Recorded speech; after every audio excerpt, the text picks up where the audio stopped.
In the quiet hours of night, when the world loosens its grip and thoughts begin to drift, there lived a man who believed that life itself was the greatest work of art. His name was Johann Wolfgang von Goethe.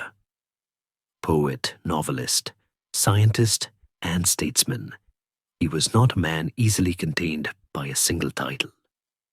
He was a mind that refused to sleep. Yet somehow, listening to his story feels like a gentle descent into rest. Goethe was born in 1749 in the city of Frankfurt, at a time when Europe was still ruled by crowns, rigid hierarchies, and inherited certainties. His father was strict, methodical, and deeply invested in discipline. His mother, warm and imaginative, filled the household with stories and laughter. Between these two forces, order and imagination, Goethe's inner world began to take shape.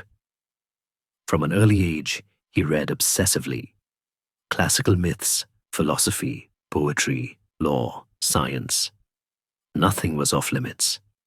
While other children learned to accept the world as it was, Goethe questioned it quietly, persistently, and with growing confidence. He did not yet know what he would become, but he already sensed that life, if lived fully, must include curiosity without fear. As a young man, Goethe studied law, not out of passion, but obligation. Yet even then, his true work happened at night, writing poetry, reflecting on love, loss, and the restless hunger of the soul. When he published The Sorrows of Young Werther, Europe shuddered. The novel, intimate and emotionally raw, spoke directly to the inner turmoil of an entire generation. Readers recognized themselves in Werther's longing, his sensitivity, and his despair. The book made Goethe famous almost overnight, but fame, to him, was not a destination. It was a distraction. Rather than chase literary celebrity, Goethe did something unexpected. He entered public service. He moved to Weimar and became a government official, overseeing mines, roads, finances, and legal reforms. By day, he managed the machinery of a small state. By night, he returned to his private dialogue with existence. This dual life shaped him profoundly. Goethe believed that wisdom did not come from books alone, nor from retreat, but from engagement. To understand humanity, one had to live among its compromises.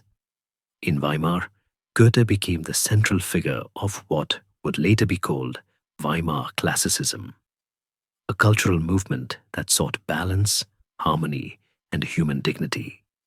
Alongside thinkers like Schiller, he pursued an ideal of inner development, the belief that a human being should grow slowly, patiently, and completely. Yet beneath this calm exterior, Goethe was always wrestling with deeper questions. What does it mean to desire? What is the cost of ambition? Can knowledge save us? Or does it merely sharpen our awareness of limits? These questions found their ultimate expression in Faust, the work that followed him throughout his life. Faust is a scholar who knows everything and feels nothing. In despair, he makes a pact with the devil, trading his soul for experience, sensation, and meaning. Goethe spent more than 60 years refining this story, returning to it again and again, as if it were a mirror he could never stop adjusting. Faust was not just a character. He was Goethe's shadow. But Goethe was not only a poet of ideas, he was also a careful observer of the natural world. He studied plants, geology, optics, and anatomy. He believed that nature was not a machine to be dissected, but a living whole to be contemplated. In his theory of colors, he challenged Newton, not to defeat him, but to offer a more human-centered understanding of perception. To Goethe, science and poetry were not enemies.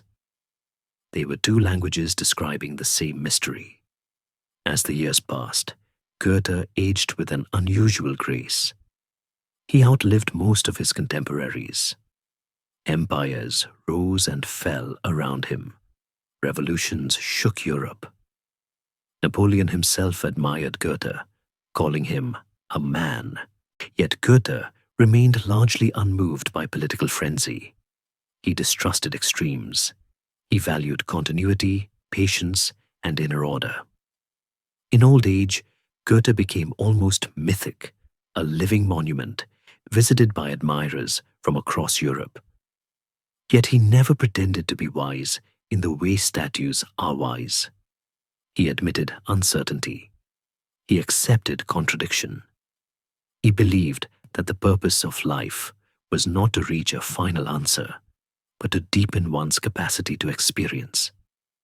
When Goethe died in 1832, his reported last words were, "More light."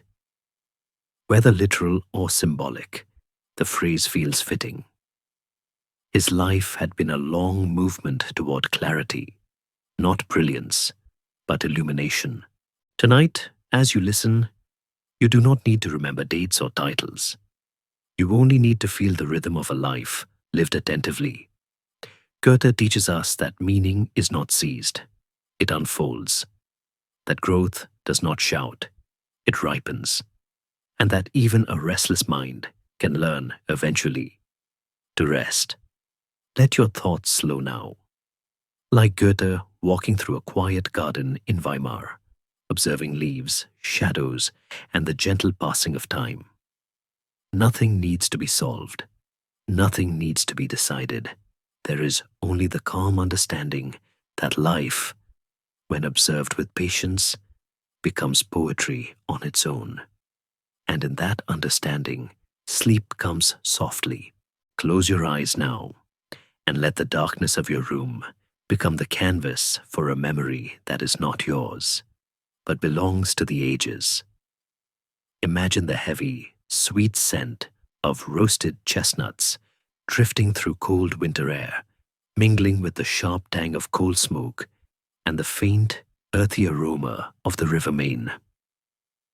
We are in the mid-18th century, in the bustling trade city of Frankfurt.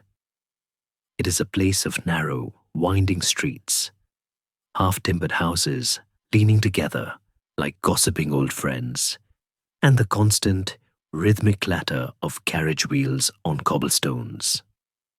Before you get comfortable, take a moment to like the video and subscribe. But only if you genuinely enjoy what I do here. Let me know your city and local time in the comments so we can see where everyone is listening from. Here, in a spacious house on the Hirschgraben, a young boy named Johann is watching the world from a window, his breath fogging the glass. The house itself is a curious thing, much like the boy. It has been renovated by his father, Johann Caspar Goethe, a man of intense, almost architectural rigidity.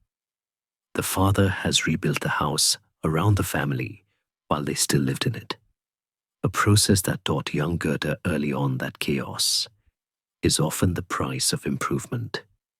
The boy's life is a study in contrasts.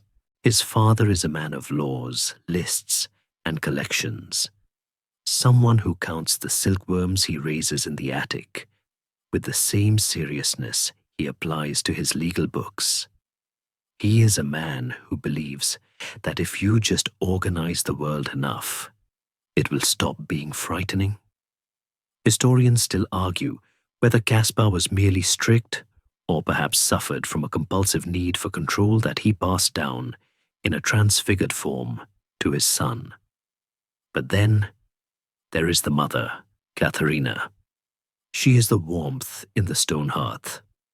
She calls herself Frau Aya, a nickname from a fairy tale, and she possesses a genius for happiness. She tells stories to Johann and his sister Cornelia, but she has a trick. She often stops the story before the end, forcing the children to imagine the conclusion themselves. It is here in the space between the father's rules and the mother's riddles, that the poet begins to breathe. One particular Christmas Eve, a gift arrives that will change the course of German literature, though no one knows it yet. It is a puppet theater, a small wooden proscenium painted in red and gold, accompanied by a box of lifeless dolls. To the father, it is a toy. To the mother, it is a diversion. But to young Johann, it is a universe. He learns that he can pull the strings. He learns that he can make the hero weep or the villain fall with a twitch of his finger. He writes scripts for these wooden actors, whispering the dialogue in the candlelight, testing the weight of words. It is his first taste of the godlike power of the artist, the ability to create a world where things happen exactly as they should, unlike the unpredictable city outside. And the outside world is indeed unpredictable. When Goethe is just 6 years old, news arrives that shakes the foundations of his childhood faith. The Great Lisbon Earthquake of 1755. Thousands die in a church on a holy day. The boy listens to the adults, whispering in hushed, fearful tones. He cannot reconcile the God of his father's orderly lessons, the God of protection and justice, with a deity who would crush the faithful beneath falling stone. He stands in his room, looking at the puppet theater, and realizes that the script of reality is far more brutal than anything he has written. This early shock does not make him an atheist. It makes him a seeker. It plants a seed of doubt that will one day grow into a forest of philosophy. But for now, he is still just a child in a velvet coat, navigating the treacherous waters of his father's expectations. His education is rigorous. He learns Italian, Latin, Greek, Hebrew, drawing, and fencing. His father stands over him, a ticking clock in human form, ensuring not a minute is wasted. It sounds exhausting, and yet Goethe absorbs it all with a terrifying ease. He is a sponge, soaking up languages as if they were water. There's a gentle humor in the household too, mostly provided by the mother, who sometimes smuggles sweets to the children during their long study sessions, winking behind the father's back as he drones on about the importance of Roman law. The boy learns to wear a mask of obedience while his mind is miles away, wandering through the myths of Ovid or the streets of ancient Rome. He is safe here, in the house on the Hirschgraben, but he is already outgrowing it. He feels the itch of the larger world, the pull of the river that flows toward the Rhine and then to the sea. He is the puppet master, but he is beginning to realize that he is also the puppet, pulled by strings of destiny he cannot yet see. The candles burn low in the nursery. The wooden dolls are packed away in their box, their painted eyes staring into the dark. The boy climbs into his bed, listening to the muffled sounds of the city settling down for the night. He closes his eyes, and the theater of his mind opens its curtains. The show is just beginning. But childhood, no matter how rich in shadows and candlelight, is a room we must eventually leave. The door opens, the draft rushes in, and the puppet master is forced to step onto a stage where he does not control the script. For young Johann, this departure arrived in the autumn of 1765. He was 16 years old, possessed of a quick mind, a sentimental heart, and a wardrobe that was tragically out of fashion. His destination was Leipzig, a city so renowned for its elegance and culture that it was often called Little Paris. If Frankfurt was the serious, old-fashioned father, Leipzig was the witty, powdered aunt who knew all the latest gossip from Versailles. As Goethe stepped out of the carriage and onto the bustling streets, he must have felt a sudden shrinking sensation. In Frankfurt, he was the mayor's grandson, a prodigy, a prince of the Hirschgraben. Here, he was merely a provincial student with a thick dialect and clothes that looked like they had been cut from upholstery fabric. The transformation began almost immediately, driven by that desperate, universal teenage need to not be looked at with pity. He discarded his father's heavy homemade suits. He spent his allowance on silk stockings, silver-buckled shoes, and coats of sky-blue velvet. He learned to powder his hair, to carry a sword he barely knew how to use, and to bow with a flourish that threatened to topple the furniture. It was a masquerade, a new role to play, and he threw himself into it with the same obsessive energy he had once given to his puppet theater. He was studying law, ostensibly, but the lecture halls of the university felt to him like dusty tombs. He sat through hours of logic and metaphysics, listening to professors dissect reality into dry, brittle definitions that crumbled the moment you touched them. There is a gentle irony here.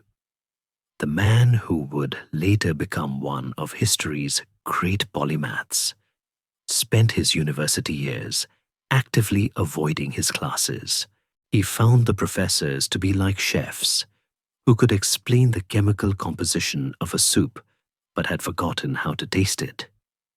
Instead of the lecture hall, Goethe found his education in the tavern, specifically a wine cellar that would become legendary, Auerbach's Keller. Imagine descending a steep stone staircase into a vaulted room, the air thick with the smell of roasted meats and Rhine wine, the walls echoing with the raucous songs of students. It was here, amidst the clatter of tankards and the haze of tobacco smoke, that Goethe first heard the local legend of a magician named Doctor Faustus, who was said to have ridden a wine barrel out of the cellar door on the back of the devil himself. The young poet sat in the corner, nursing his drink, watching the faces around him, the gamblers, the dreamers, the liars. He was recording them. He was sketching their souls in his mind, filing away the way a man laughs when he is winning, and the way he slumps when the dice turn against him. This cellar would one day become a central scene in his masterpiece, but for now, it was just a place to escape the boredom of Roman law. But Leipzig offered a danger far more potent than wine. Her name was Anna Katharina Schönkopf, known to everyone as Käthchen. She was the daughter of an innkeeper where Goethe took his meals, a girl of 19, older than him, with a lively wit and a patience she would sorely need. For Goethe, this was the first great collision with the reality of love. Until now, love had been a literary concept to him, something he read about in French romances. Now, it was a pair of bright eyes across a dinner table. He fell for her with the clumsy, overwhelming intensity of a first infatuation. He wrote her poems, of course, light, rococo verses about ribbons and shepherdesses, the kind of fluffy poetry that was fashionable at the time. But beneath the lace and the metaphors, a darker current was beginning to swirl. Goethe was not an easy lover. He was possessive, moody, and prone to fits of jealousy that exhausted them both. He treated Käthchen less like a partner and more like a character in a tragedy he was improvising. He would test her loyalty with cruel games, picking fights over nothing, just to see if she would forgive him, demanding constant reassurance, pushing her away only to panic when she actually stepped back. He was learning painfully that other people are not puppets. They have their own strings. Historians still argue whether this relationship was fully consummated in the physical sense, or if it remained within the strict, frustrating boundaries of 18th century middle-class propriety. But emotionally, it was a consuming fire. Eventually, Kätzchen, weary of his erratic temperament, gently withdrew. The breakup devastated him. It shattered the carefree, gallant persona he had constructed. The blue velvet coat suddenly felt very heavy. This emotional turmoil took a toll on his body. Goethe was not just heartbroken, he was physically breaking down. The lifestyle of Little Paris, the rich food, the late nights, the constant stress of social performance weakened his constitution. One night in 1768, he woke with a terrifying sensation, a warm metallic taste in his mouth. He began to cough, and when he looked at his handkerchief, it was stained bright red. It was a hemorrhage, likely a symptom of tuberculosis, the white plague that haunted the romantic imagination of the era.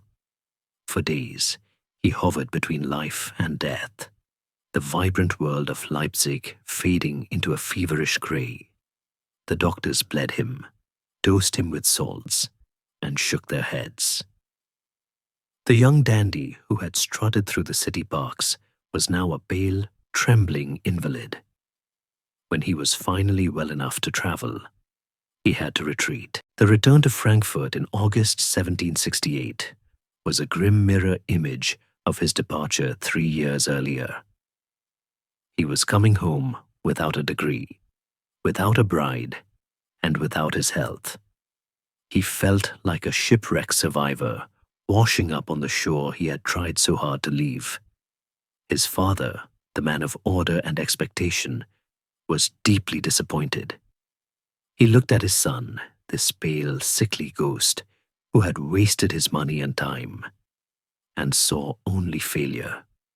The house on the Hirschgraben, once a kingdom of imagination, now felt like a prison ward. Goethe retreated to his attic room, the very space where he had once commanded his puppets. But the puppets were gone. In their place were stacks of books on alchemy, mysticism, and pietistic religion. During this long, slow convalescence, a quiet revolution took place. Confined to his bed, cared for by his mother and her circle of pious friends, Goethe turned inward. He began to read the works of Paracelsus and the Hermetic philosophers. He set up a small chemistry lab in the attic, boiling strange concoctions in retorts, watching colors change, searching for the virgin earth or the secret essence of life. It was a strange, smoky phase of his life, filled with the smell of sulfur and the quiet desperation of a young man trying to find a cure not just for his lungs, but for his soul. He was stripping away the artificiality of Leipzig. The powdered wig was gone, the French phrases were forgotten. He was digging down to something older, darker, and more German.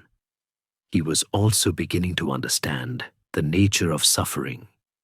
He realized that the pain he felt over Kätzchen, the shame he felt before his father, the fear he felt of his own mortality, these were not just obstacles, they were materials. Just as a builder uses stone and wood, a poet uses grief and humiliation. He began to see that if he could survive this, if he could just keep breathing, he could transmute this leaden weight in his chest into gold. He did not know it yet, but he was preparing for his next great leap. He was molting. The invalid in the attic was slowly dying, and something else, something wilder, stronger, and far more dangerous, was waiting to be born. The silence of the Frankfurt house was not an end. It was the deep intake of breath before a scream. In the spring of 1770, a carriage rumbled towards the French border, carrying a young man who was no longer the fragile invalid of the attic, but not yet the master of his own destiny. Goethe was heading to Strasbourg. The decision to send him there was his father's last gamble, a final attempt to force his wayward son to complete a law degree in a city where German discipline met French flair. But as the silhouette of the Strasbourg Cathedral pierced the horizon, rising like a single finger pointing accusingly at God, Goethe felt a pull that had nothing to do with jurisprudence. The cathedral was a monster of stone, a masterpiece of Gothic architecture that defied gravity and reason. It was dark, jagged, and overwhelmingly vertical. To the enlightened minds of the 18th century, who prized symmetry and rationality, Gothic art was often considered barbaric, a relic of a darker, superstitious age.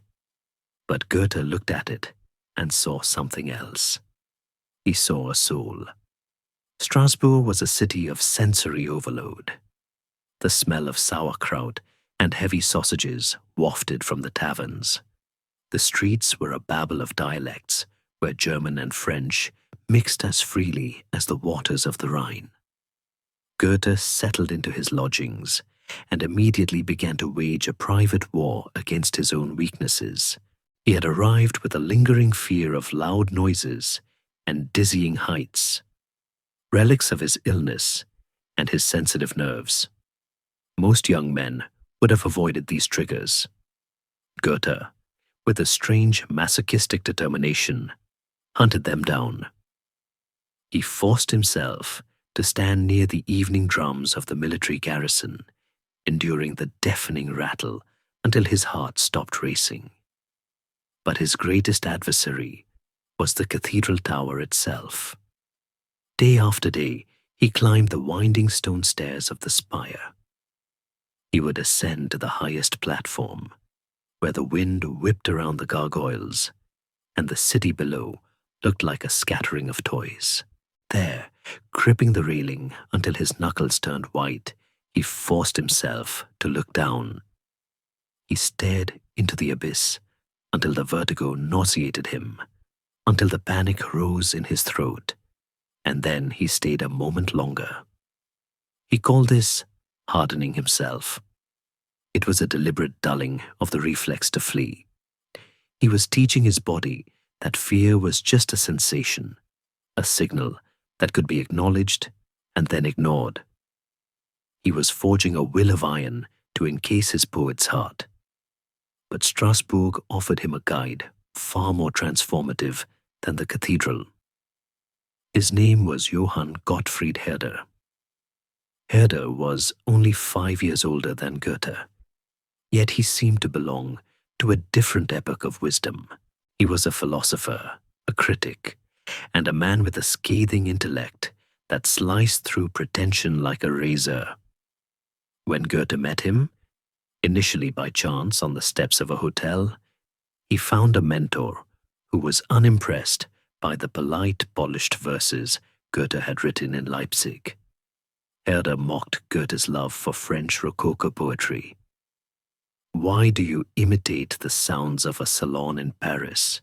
he would ask, his voice dripping with sarcasm. "Look at your own roots. Look at the folk songs. Look at Shakespeare." Shakespeare. The name landed like a hammer blow. In 18th century Germany, Shakespeare was often viewed with suspicion by the classicists. He was seen as wild, unruly, a rule breaker who mixed comedy and tragedy in a way that violated the polite laws of drama. Herder taught Goethe to see Shakespeare not as a chaotic barbarian, but as a force of nature. He showed Goethe that true poetry did not come from adhering to the rules of Aristotle, but from tapping into the raw, bloody, beating heart of a nation's spirit. He introduced Goethe to the Ossian poems, ancient, moody epics of the Scottish Highlands, which were largely forgeries, though they didn't know it then. and to the idea that genius grows from the soil, not the hothouse. Under Herder's tutelage, Goethe's mind caught fire. He began to see the world not as a collection of static objects to be categorized, but as a living, breathing organism. He realized that the Gothic cathedral was not barbaric chaos, but a different kind of order, an organic order, like a forest of stone trees growing towards the light. He wrote an essay on German architecture that was a love letter to the cathedral's builder, Erwin von Steinbach. It was a radical act. He was claiming that German art, with all its darkness and complexity, was equal to the gleaming marble of Rome or Greece. He was finding his voice, and it was a voice that spoke with the guttural strength of the North. Yet amid this intellectual awakening, there was still the matter of the law degree.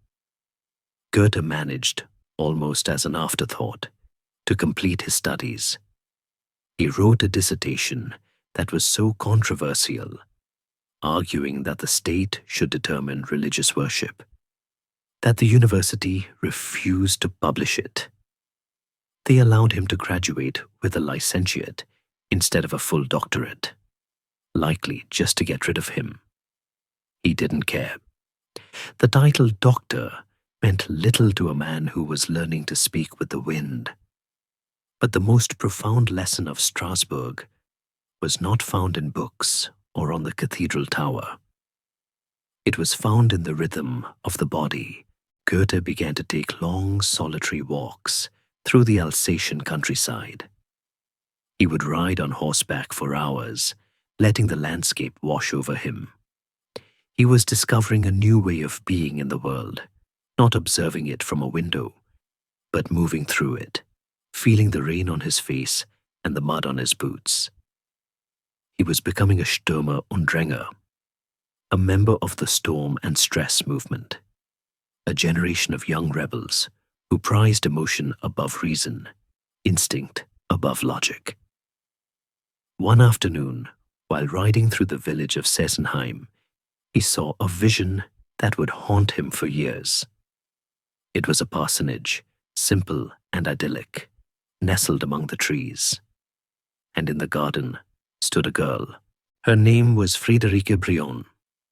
She was the pastor's daughter, dressed in a short German skirt and a white bodice, her blonde braids wound around her head. To Goethe, fresh from reading The Vicar of Wakefield, she looked like a character stepping out of a pastoral novel. He was charmed instantly. But this was not the urbane, witty flirtation of Leipzig. This was something earthier, simpler. He introduced himself, perhaps not entirely honestly, as a poor theology student, wearing a disguise to heighten the romance of the encounter. He began to visit Sesenheim regularly, riding the 20 miles from Strasbourg with a heart full of anticipation. In Friederike's presence, the dark, brooding intensity of the cathedral vanished. Here was sunlight, laughter, and the uncomplicated joy of a country family. He wrote poems for her, the Sesenheim songs, that were unlike anything German literature had seen before. Me Fest, for instance, how brilliantly nature shines for me, / how the sun glitters, / how the fields laugh. These were not clever exercises in rhetoric. They were explosions of pure feeling. The rhythm of the poem mimicked the beating of a heart in love, the galloping of a horse towards the beloved. He had finally broken the glass of the greenhouse. He was writing with the ink of life itself. But as the summer waned, a shadow began to lengthen over the idyll of Sesenheim.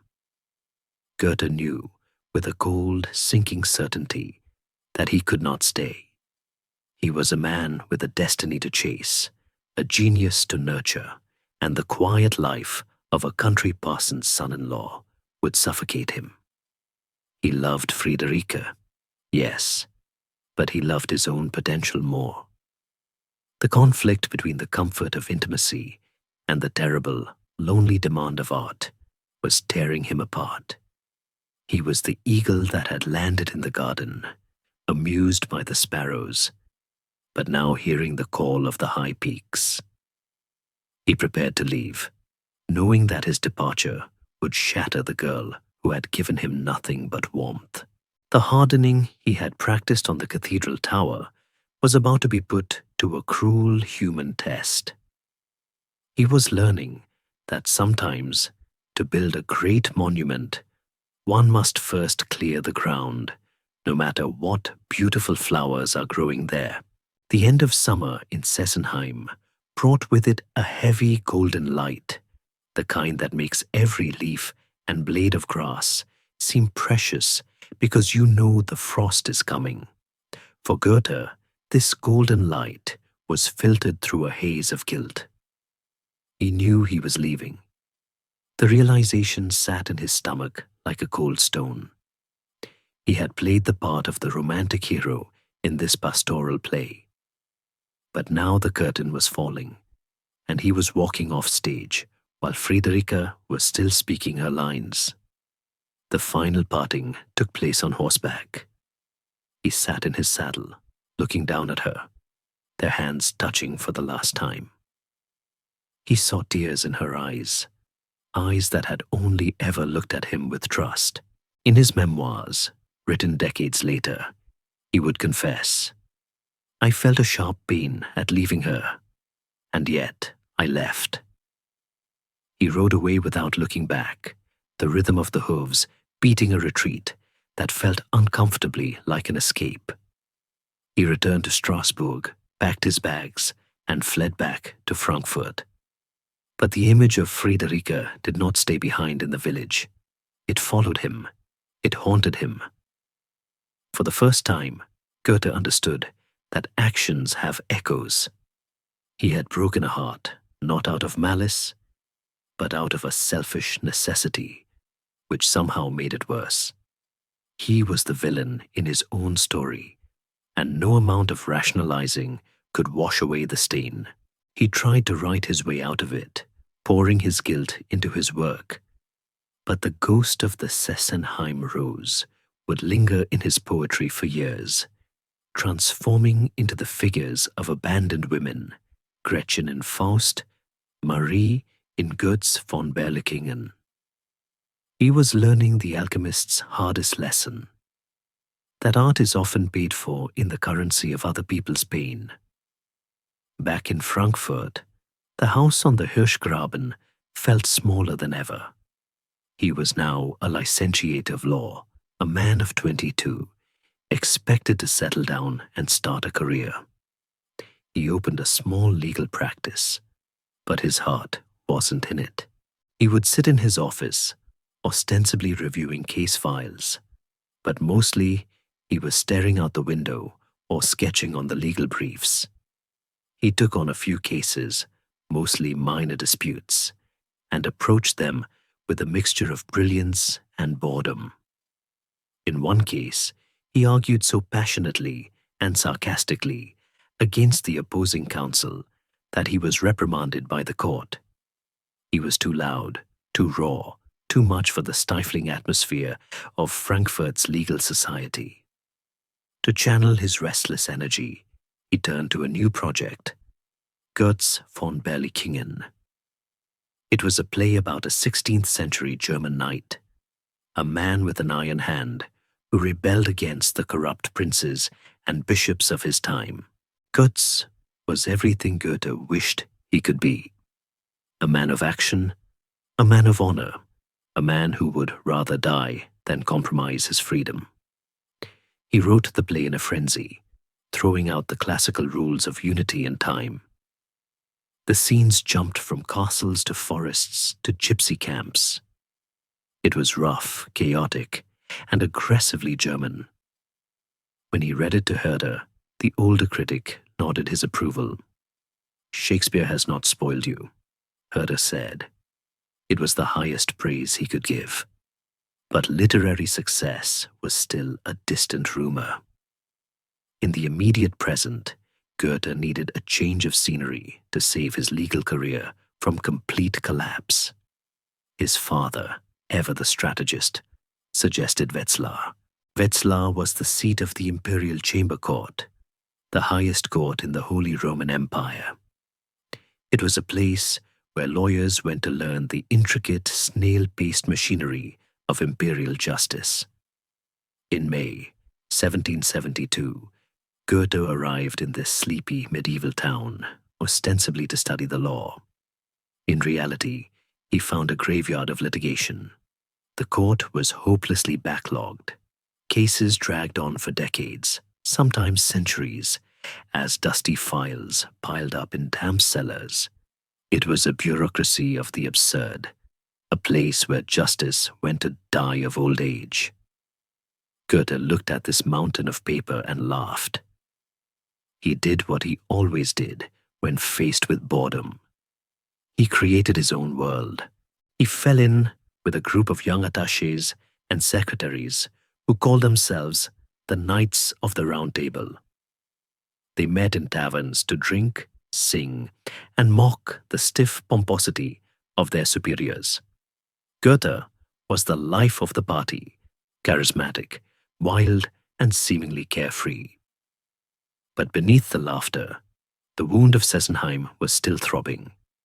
He was looking for something to numb the ache, or perhaps something to replace it. And then he met her. It was at a country ball in the village of Wolpertshausen. A sudden summer storm had broken out, thunder rattling the windows. While other ladies shrieked and hid, a young woman named Charlotte Buff stood by the window, calm and composed, organizing games to distract her younger siblings. Goethe watched her, mesmerized. She was 19, with blue eyes and an air of maternal grace that struck him like a physical blow. She was Lotta, and she was perfect. There was only one problem. She was already engaged. Her fiancé was Johann Christian Kästner, a secretary at the court, a good, decent, reliable man who happened to be Goethe's friend. It was the classic triangle, a geometry of despair. But Goethe, with his infinite capacity for self-delusion, convinced himself that he could love her platonically. He became a fixture in the Buff household. He would arrive early in the morning to help slice beans for dinner. He would play with her younger brothers and sisters, crawling on the floor, telling stories. He became a member of the family, a spiritual brother, hovering in the dangerous space between friendship and passion. Kästner, to his credit, was remarkably tolerant. He liked Goethe. He admired his genius and perhaps pitied his obvious infatuation. He allowed this strange, intense young man to orbit his fiancée, trusting Lotta's virtue and Goethe's honor. And for a while, it worked. They spent long summer afternoons reading poetry under the trees, walking through the valley of the Lahn River. It was a season of bittersweet joy. Goethe was drinking the poison of impossible love, savoring the sweetness while the toxicity built up in his blood. He knew he couldn't have her. He knew that every moment of intimacy was stolen. But he couldn't stop. The tension reached a breaking point in late summer. Another friend of theirs, a young secretary named Jerusalem, was suffering from a similar unrequited love for a married woman. Jerusalem was a quiet, melancholy figure, often seen wandering the streets of Wetzlar in a blue coat and yellow vest. He and Goethe shared long conversations about the nature of suicide, whether it was an act of cowardice or a final assertion of freedom. Goethe argued philosophically. Jerusalem listened with a frightening intensity. One night, Goethe tried to kiss Lotta. She gently but firmly rebuffed him. "No, Goethe," she said. "It cannot be." The rejection was kind, but it was final. The wall had been hit. The illusion that he could live on crumbs of affection crumbled. He realized, with a terrifying clarity, that he was standing on the edge of a precipice. He could stay and destroy 3 lives, hers, Kestner's, and his own, or he could leave. The echo of Sessenheim rang in his ears. Once again, he had to flee to save himself. On the morning of September 11th, 1772, he left Wetzlar without saying goodbye. He left a note for Kestner and Lotta, a dramatic, tear-stained letter that read like a suicide note, but was, in fact, a survival note. He walked out of the town, past the crumbling city walls, past the river where they had walked. He was alone again. He was alive, but he felt dead.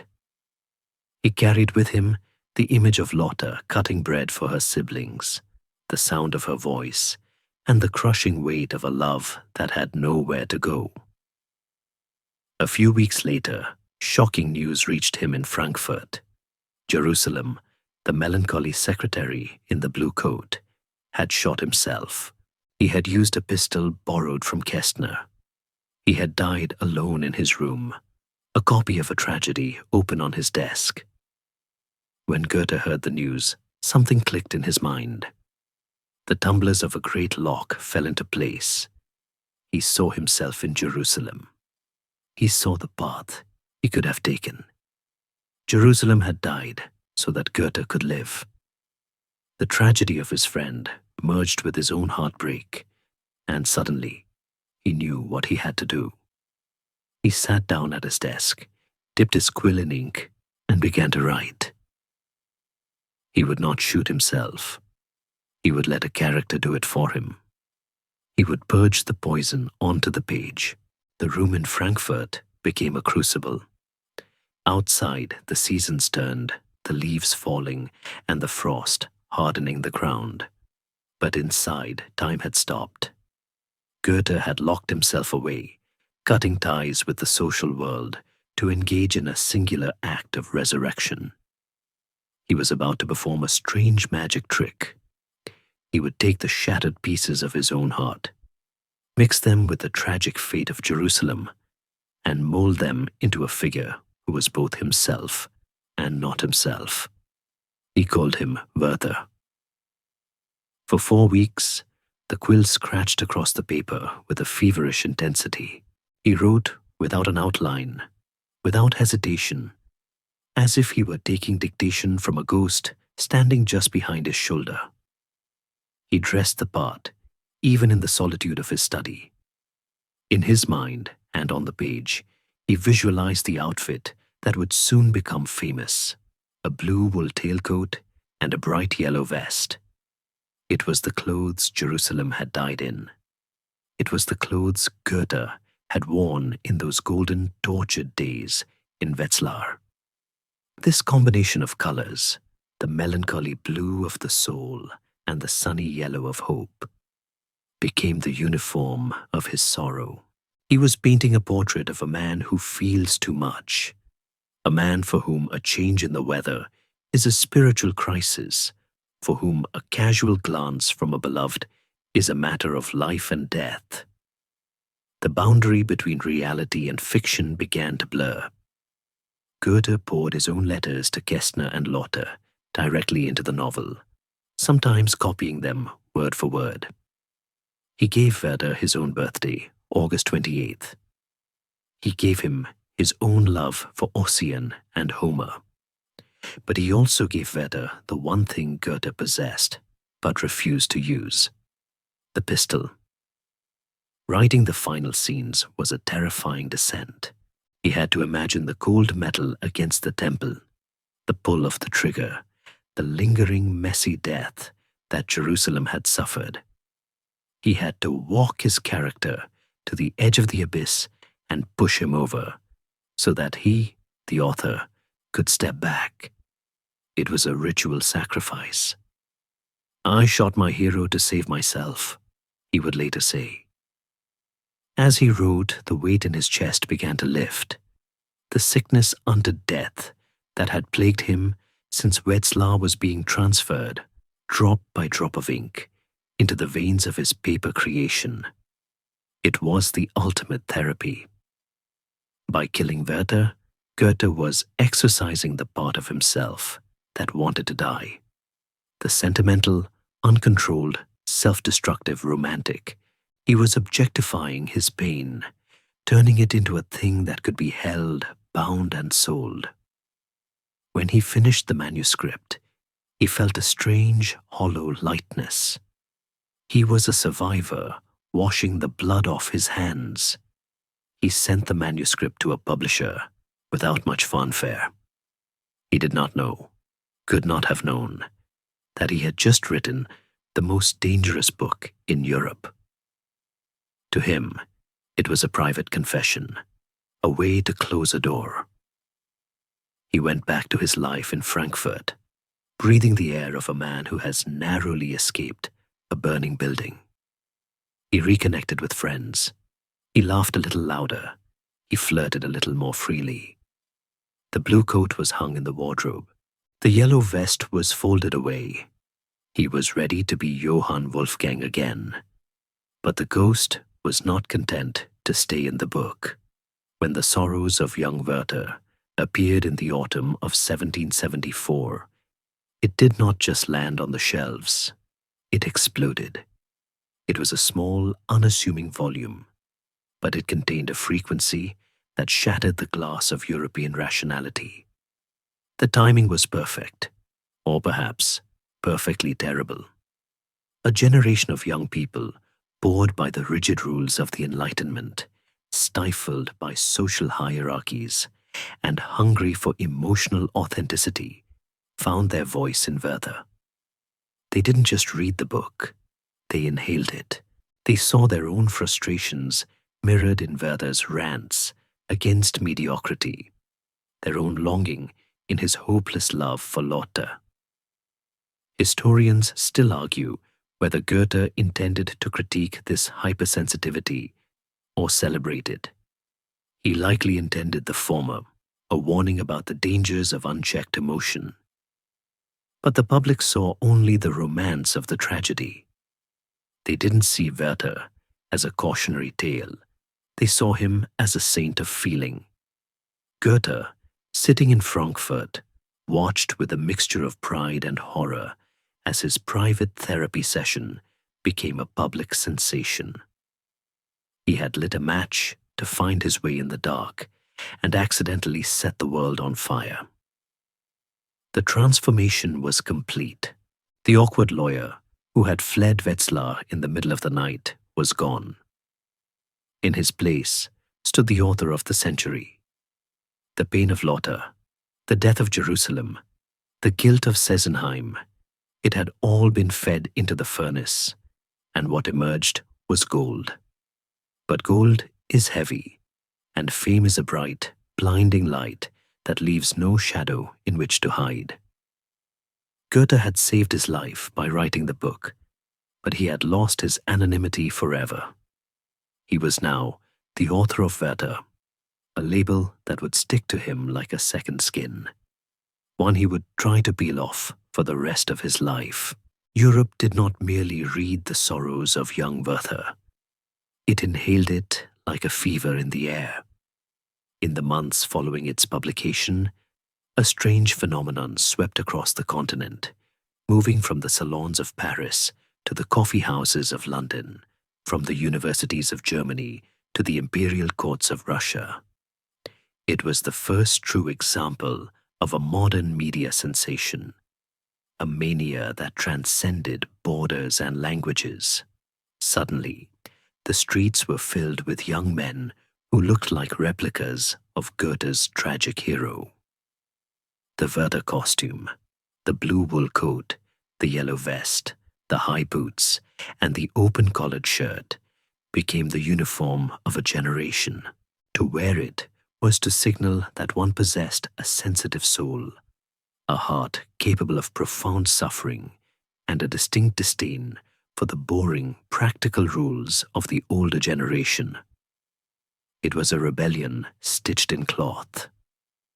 But the fever went deeper than fashion. The novel sparked a commercial industry that would seem familiar to any celebrity culture today, though it was unprecedented in the 1770s. Potters in Meissen fired porcelain tea sets painted with scenes of Lotte and Werther under the linden trees. Perfumers in Paris sold eau de Werther, a scent promising the melancholy fragrance of unrequited love. Fans were sold depicting the tragic final scene, allowing ladies to fan themselves with the image of a dying man. It was a commodification of grief, a strange mix of genuine emotional awakening and trendy consumerism. Goethe, sitting in his family home in Frankfurt, watched this explosion with a sense of bewilderment. He had written a book to save his own life, to close a wound, and now he saw that wound replicated on teacups and snuff boxes. However, beneath the blue coats and the porcelain, there was a darker, more tragic current. The novel's portrayal of suicide, not as a sin or a crime, but as a desperate act of liberation, terrified the authorities and the church. Pastors thundered from pulpits, warning that the book was a poison for the soul, a glorification of self-destruction. And in some heartbreaking cases, they appeared to be right. Reports began to circulate of young men and women found dead by their own hand, copies of Werther in their pockets, or open on their bedside tables. The Werther effect, as modern psychologists call copycat suicides, took its name from this very moment in history. One particularly haunting story that reached Goethe was that of Christel von Lassberg, a young woman who drowned herself in the river Ilm, supposedly with a copy of the book in her bodice. Historians still argue whether the number of these Werther suicides was truly an epidemic, or if it was exaggerated by a moral panic, fueled by critics who wanted to suppress the dangerous new wave of romanticism. But for Goethe, even a single death was a heavy burden. He had turned his pain into art to survive, but others were using his art as a permission slip to die. Decades later, he would express his distress, noting that his ghost would never find rest if he were truly responsible for such blood. He even added a poem to a later edition, where the ghost of Werther speaks to the reader, "Be a man and do not follow me." The intellectual backlash was just as fierce as the moral one. The rationalists of the Enlightenment, who believed that reason should rule emotion, despised the book. Friedrich Nicolai, a Berlin publisher and staunch rationalist, wrote a parody titled "The Joys of Young Werther," in which Werther shoots himself with a pistol loaded with chicken blood, survives, marries Lotte, and becomes a happy, boring bourgeois husband. Goethe, never one to take an insult lying down, wrote a biting satirical poem in return, mocking Nicolai for trying to sanitize the tragedy of the human heart. It was a clash of eras, the cool, calculated order of the age of reason colliding with the messy, weeping, storm-tossed passion of the coming romantic age. Amidst this swirl of adoration and condemnation, Goethe found himself in a peculiar trap. He was now the most famous author in Germany, perhaps in Europe. Visitors began to flock to the house on the Hirschgraben, hoping to catch a glimpse of the genius. They expected to find a pale, sickly, melancholic figure, weeping over a letter. Instead, they found a 25-year-old man who was bursting with vitality, loud, athletic, and prone to practical jokes. He drank wine with gusto, flirted with the pretty girls who came to stare at him, and terrified his guests by driving carriages at breakneck speeds. The dissonance between the author and the character was jarring. Fans wanted Werther. They got Goethe. One earnest admirer, a young man who had traveled days to meet his idol, sat in Goethe's study and wept openly, expecting Goethe to join him in a duet of tears. Goethe, feeling the absurdity of the moment, supposedly looked at the boy and said gently but firmly, "My dear friend, I have written the book so that I do not have to be like him." It was a crucial distinction. Goethe had mastered his demons by naming them. His readers were still being devoured by them. He began to feel a creeping claustrophobia. He was being boxed in by his own creation. Every conversation returned to Werther. Every letter he received asked about Werther.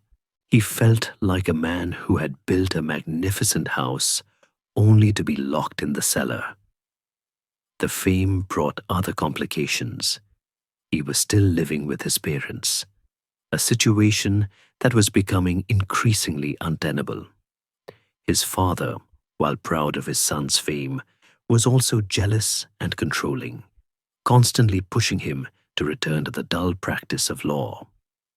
The house was too small for two such large egos. Goethe felt the familiar itch to flee. He had escaped Leipzig, he had escaped Strasbourg, he had escaped Wetzlar. Now, he needed to escape the shadow of Werther. He needed a new stage, a new challenge, something that would force him to grow beyond the storm and stress of his youth. Fate, as it often did in Goethe's life, arrived in the form of a royal invitation. Two young princes from the small duchy of Weimar, Karl August and his brother, were passing through Frankfurt. They had read Werther, of course, everyone had, and they wanted to meet the sorcerer who had cast the spell. Karl August was 18, just about to assume the reins of government. He was wild, intelligent, and hungry for a mentor who was not a stuffy tutor. He met Goethe, and the chemistry was instant.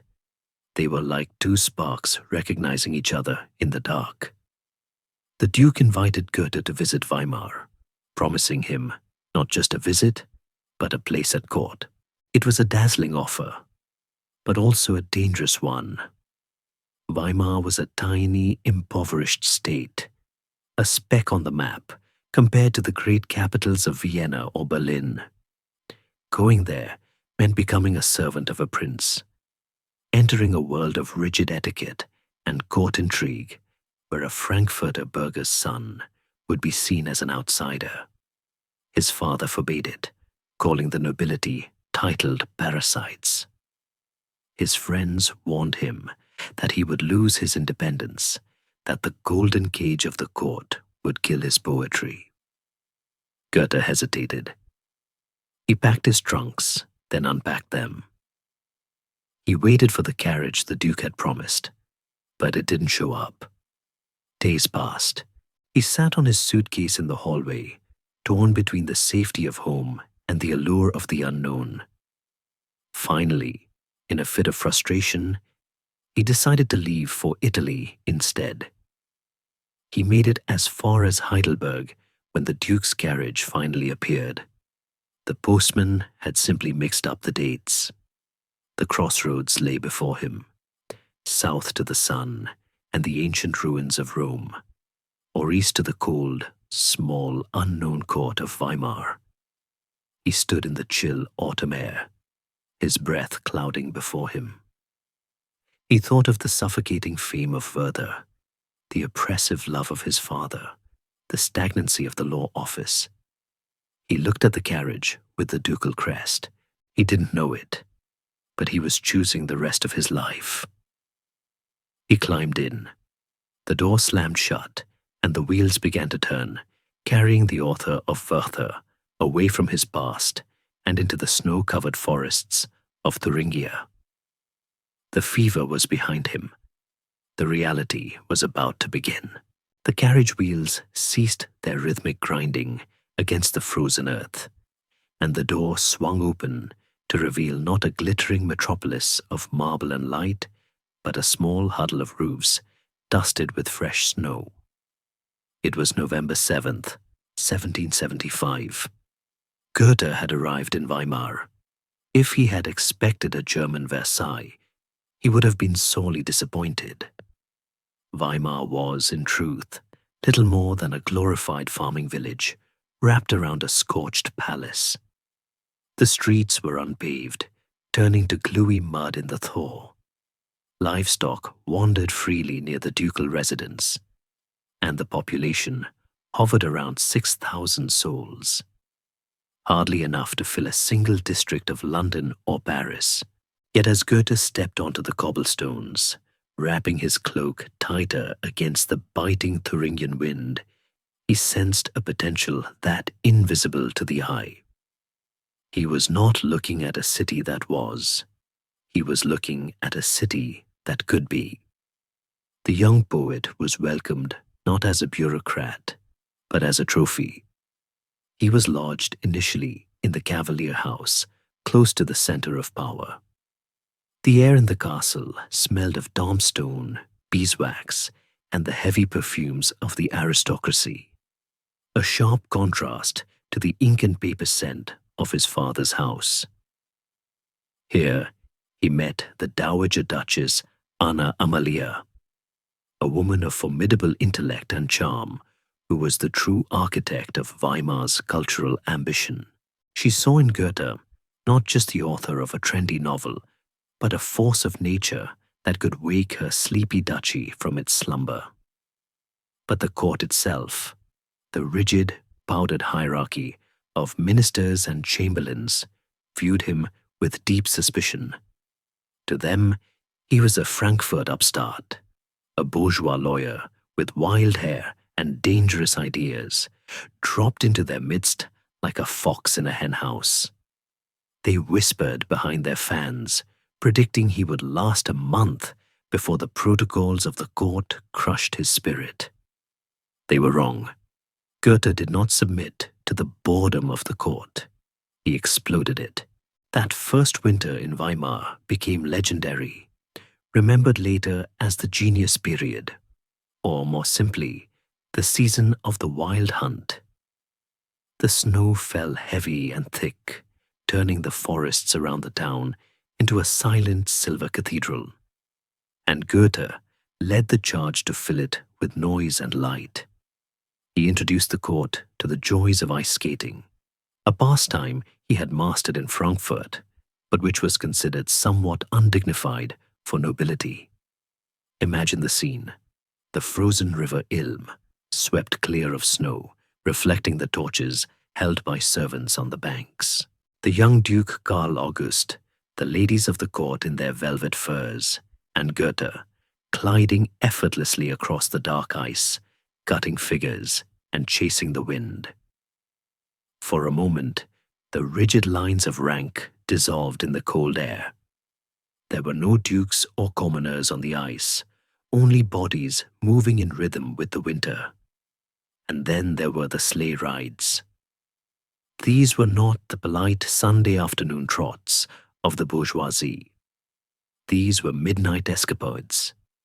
Goethe and the Duke would bundle into sleighs piled high with wolfskins, bells jingling maniacally, and race through the dark woods to neighboring villages. They would pound on the doors of sleeping inns, demanding wine and sausages, waking the startled peasants like benevolent chaos spirits.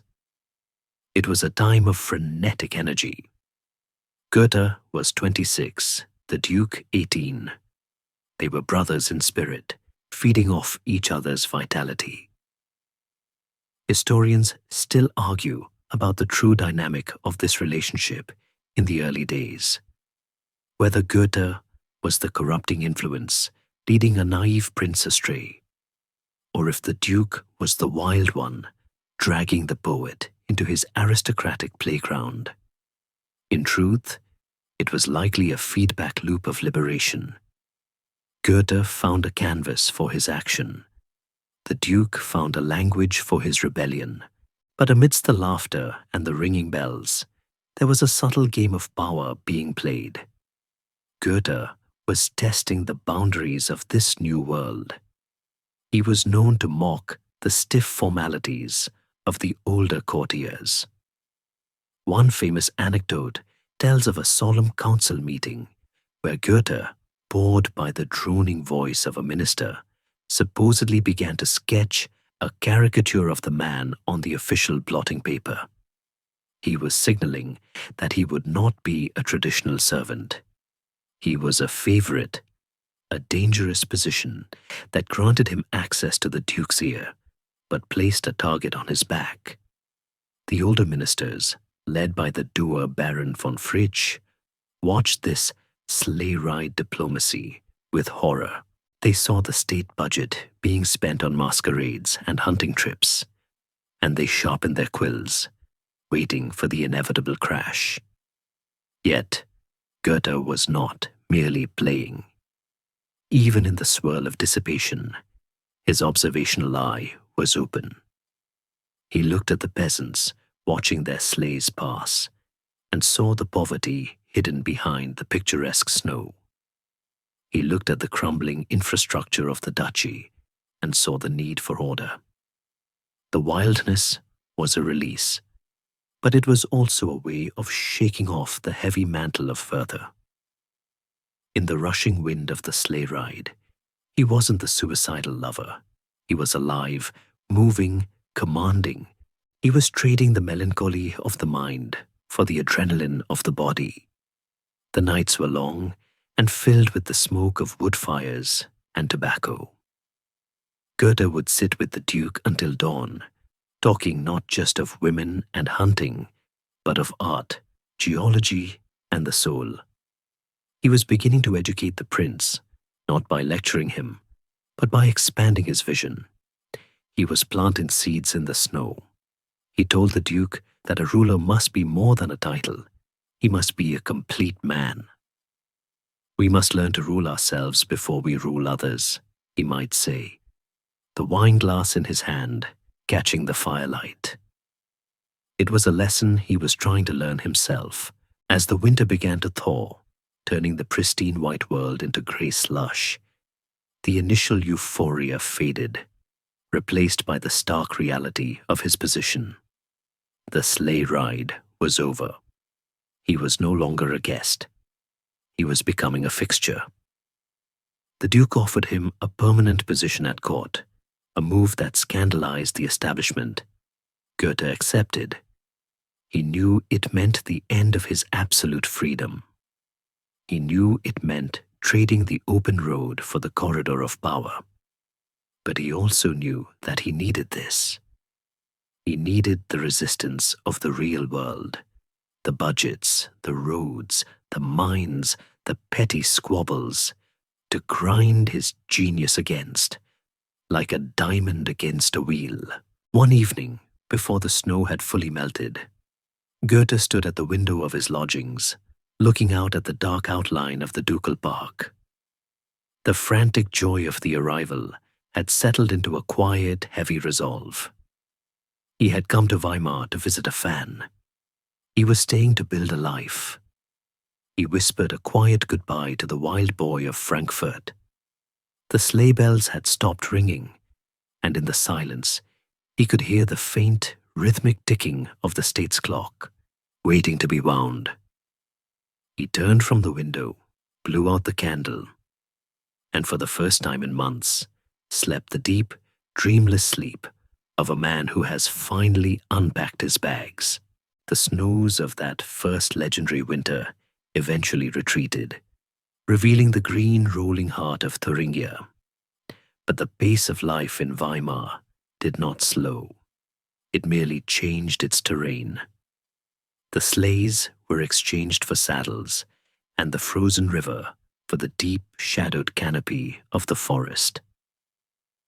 This was the season of the wild hunt, a time when the boundary between the ducal court and the untamed wilderness seemed to vanish entirely. To the sleepy citizens of Weimar, peering through their shutters at the galloping riders.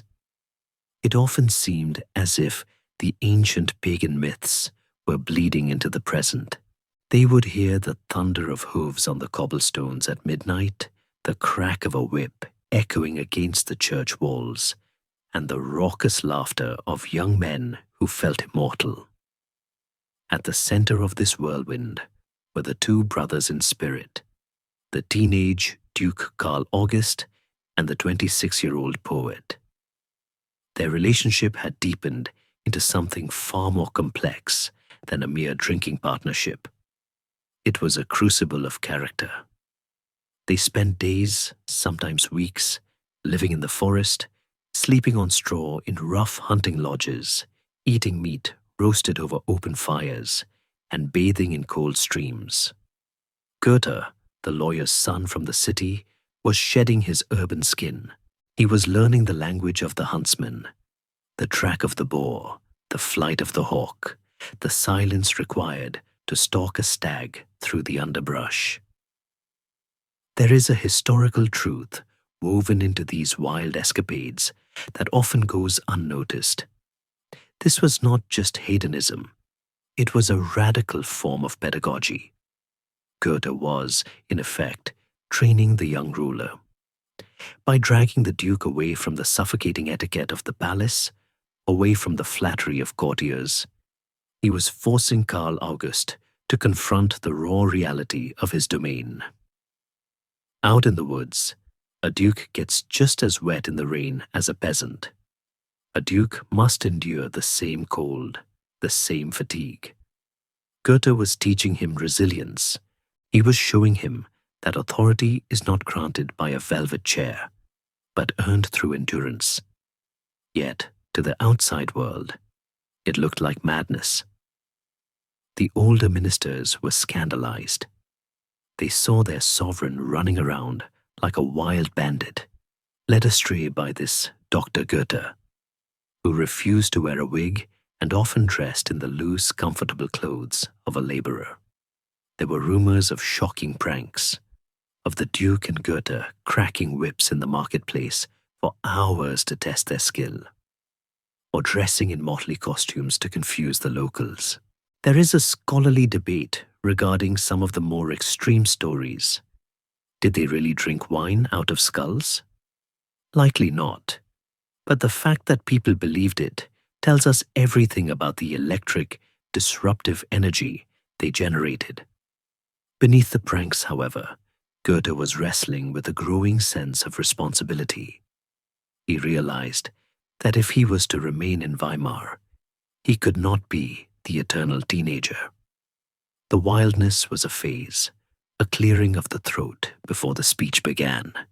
He needed a place to root himself, a sanctuary where he could retreat from the very chaos he helped create.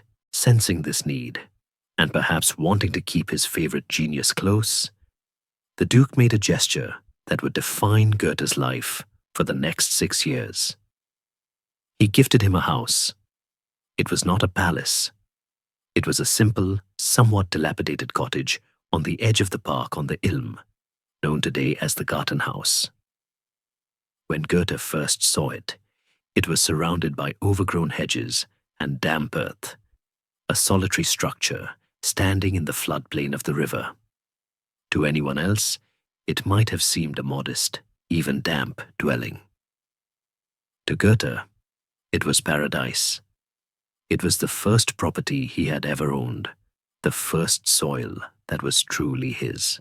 He threw himself into the renovation of the garden house with the same obsessive energy he had applied to his writing. But this was a different kind of poetry. He wasn't working with ink, he was working with trellis and spade. He planted roses, laid out pathways, and designed a garden that was not a rigid French grid, but a winding English landscape, meant to mimic the gentle curves of nature. He slept on a simple straw mattress, often dragging it out onto the balcony to sleep under the stars, waking with the dew on his face. This house became his anchor, While the court swirled with gossip and politics just a mile away, here in the valley, there was only the sound of the river and the wind in the poplars. It was here that the wild hunt began to slow down. The frantic galloping gave way to long, quiet evenings of contemplation. Goethe began to invite the Duke to the garden, not for drinking bouts, but for quiet conversations about botany, geology, and the welfare of the state. The Wild brothers were slowly becoming serious men. But the garden house was not just a retreat for solitude. It was a stage for a new kind of longing. From his garden gate, Goethe could look up towards the town, towards the grand houses that lined the streets, and there, in one of those houses, lived a woman who was about to become the center of his emotional universe. Her name was Charlotte von Stein. She was a lady-in-waiting at the court, 7 years older than Goethe, married to the master of the horse, and the mother of 7 children. By all the rules of logic and society, she should have been nothing more than a polite acquaintance. But Goethe was done with logic. He had met her briefly during the chaotic winter, but now, in the quiet of the spring, her presence began to exert a gravitational pull he could not resist.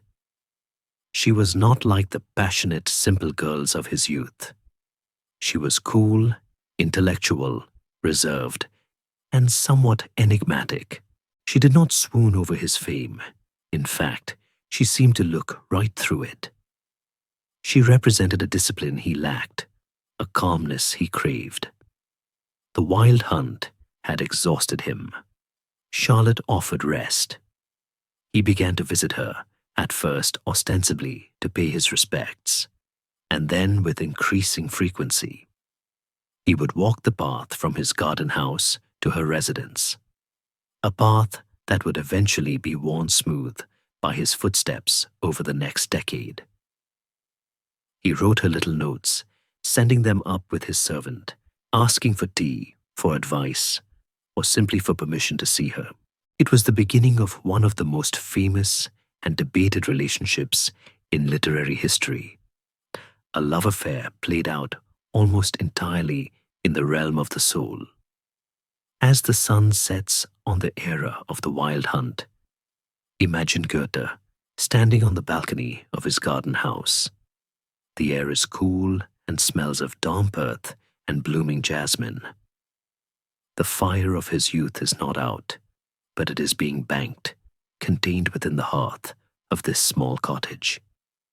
He hears the distant bark of a dog and the murmur of the river Ilm flowing past, carrying the melted snow of the mountains away to the sea. The frantic noise of the whip-cracking days is fading, replaced by a softer, more persistent sound.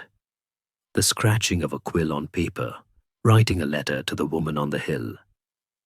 The poet has found a home, but in doing so, he has opened the door to a new kind of beautiful, disciplined suffering.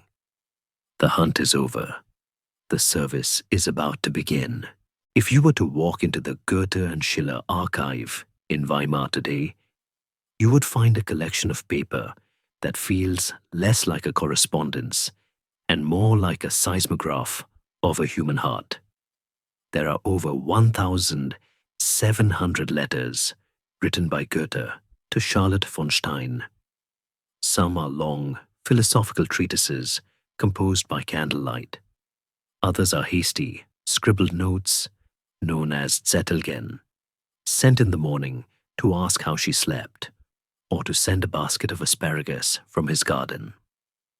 For more than a decade, this stream of ink flowed between the garden house and Charlotte's residence, documenting a love story that remains one of the most enigmatic in history.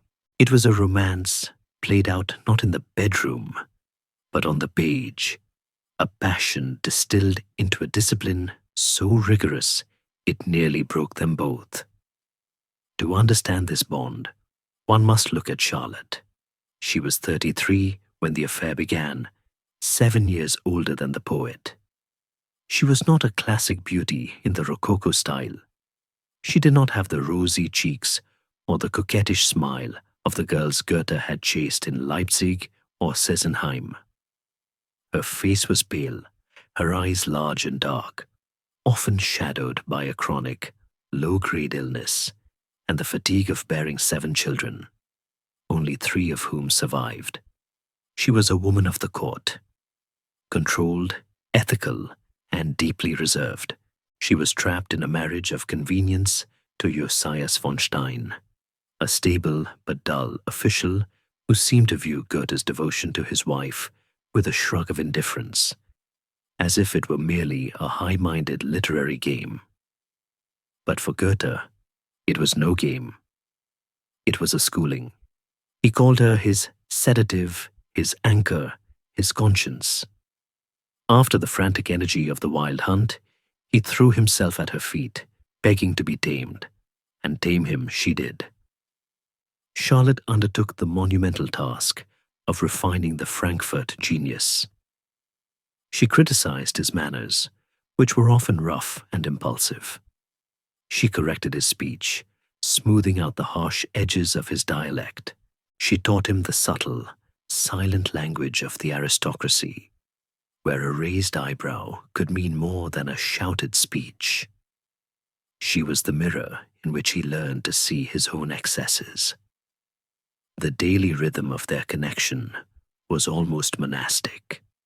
Goethe would often wake and immediately write to her, sending the note with his servant, waiting anxiously for a reply.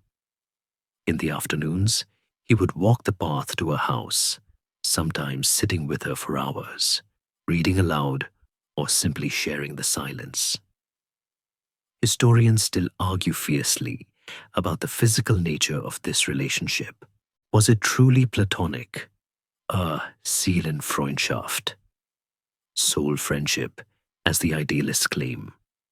Or was it a consummated affair, hidden behind a veil of courtly discretion?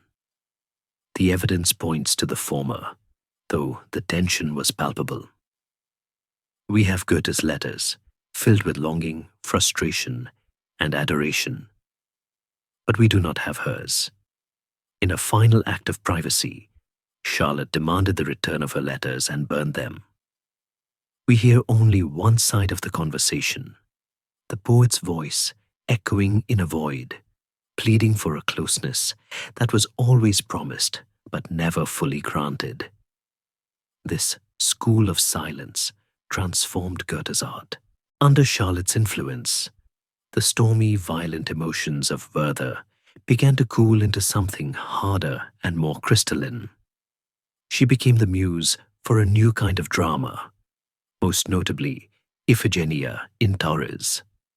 In the play, Iphigenia is a priestess who calms the madness of her brother Orestes, not through magic, but through pure, unwavering humanity and truth. It is not hard to see the parallels. Goethe felt himself to be Orestes, pursued by the furies of his own restlessness. And Charlotte was the priestess whose mere presence could banish the demons. He was writing his gratitude into the canon of German literature, immortalizing her not as a lover, but as a savior. Yet, this salvation came with a heavy psychological cost. The relationship was a high-wire act of sublimation. Goethe was a man of profound earthy appetites. He loved food, wine, and the physical world. To channel all that vitality into a purely spiritual devotion was an act of immense will.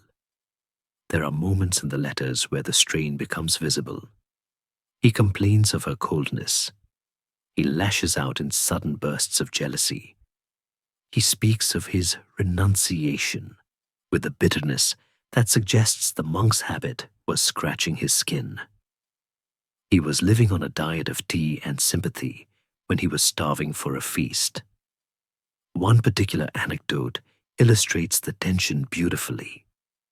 Goethe, ever the romantic gardener, would obsessively send her flowers, fruit, and vegetables he had grown himself.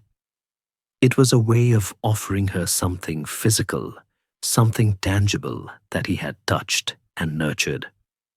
On one occasion, he sent a carefully arranged basket of fruit, only to be crushed when she responded with a polite, distant thank you note, treating the gift as a mere social courtesy rather than a declaration of love.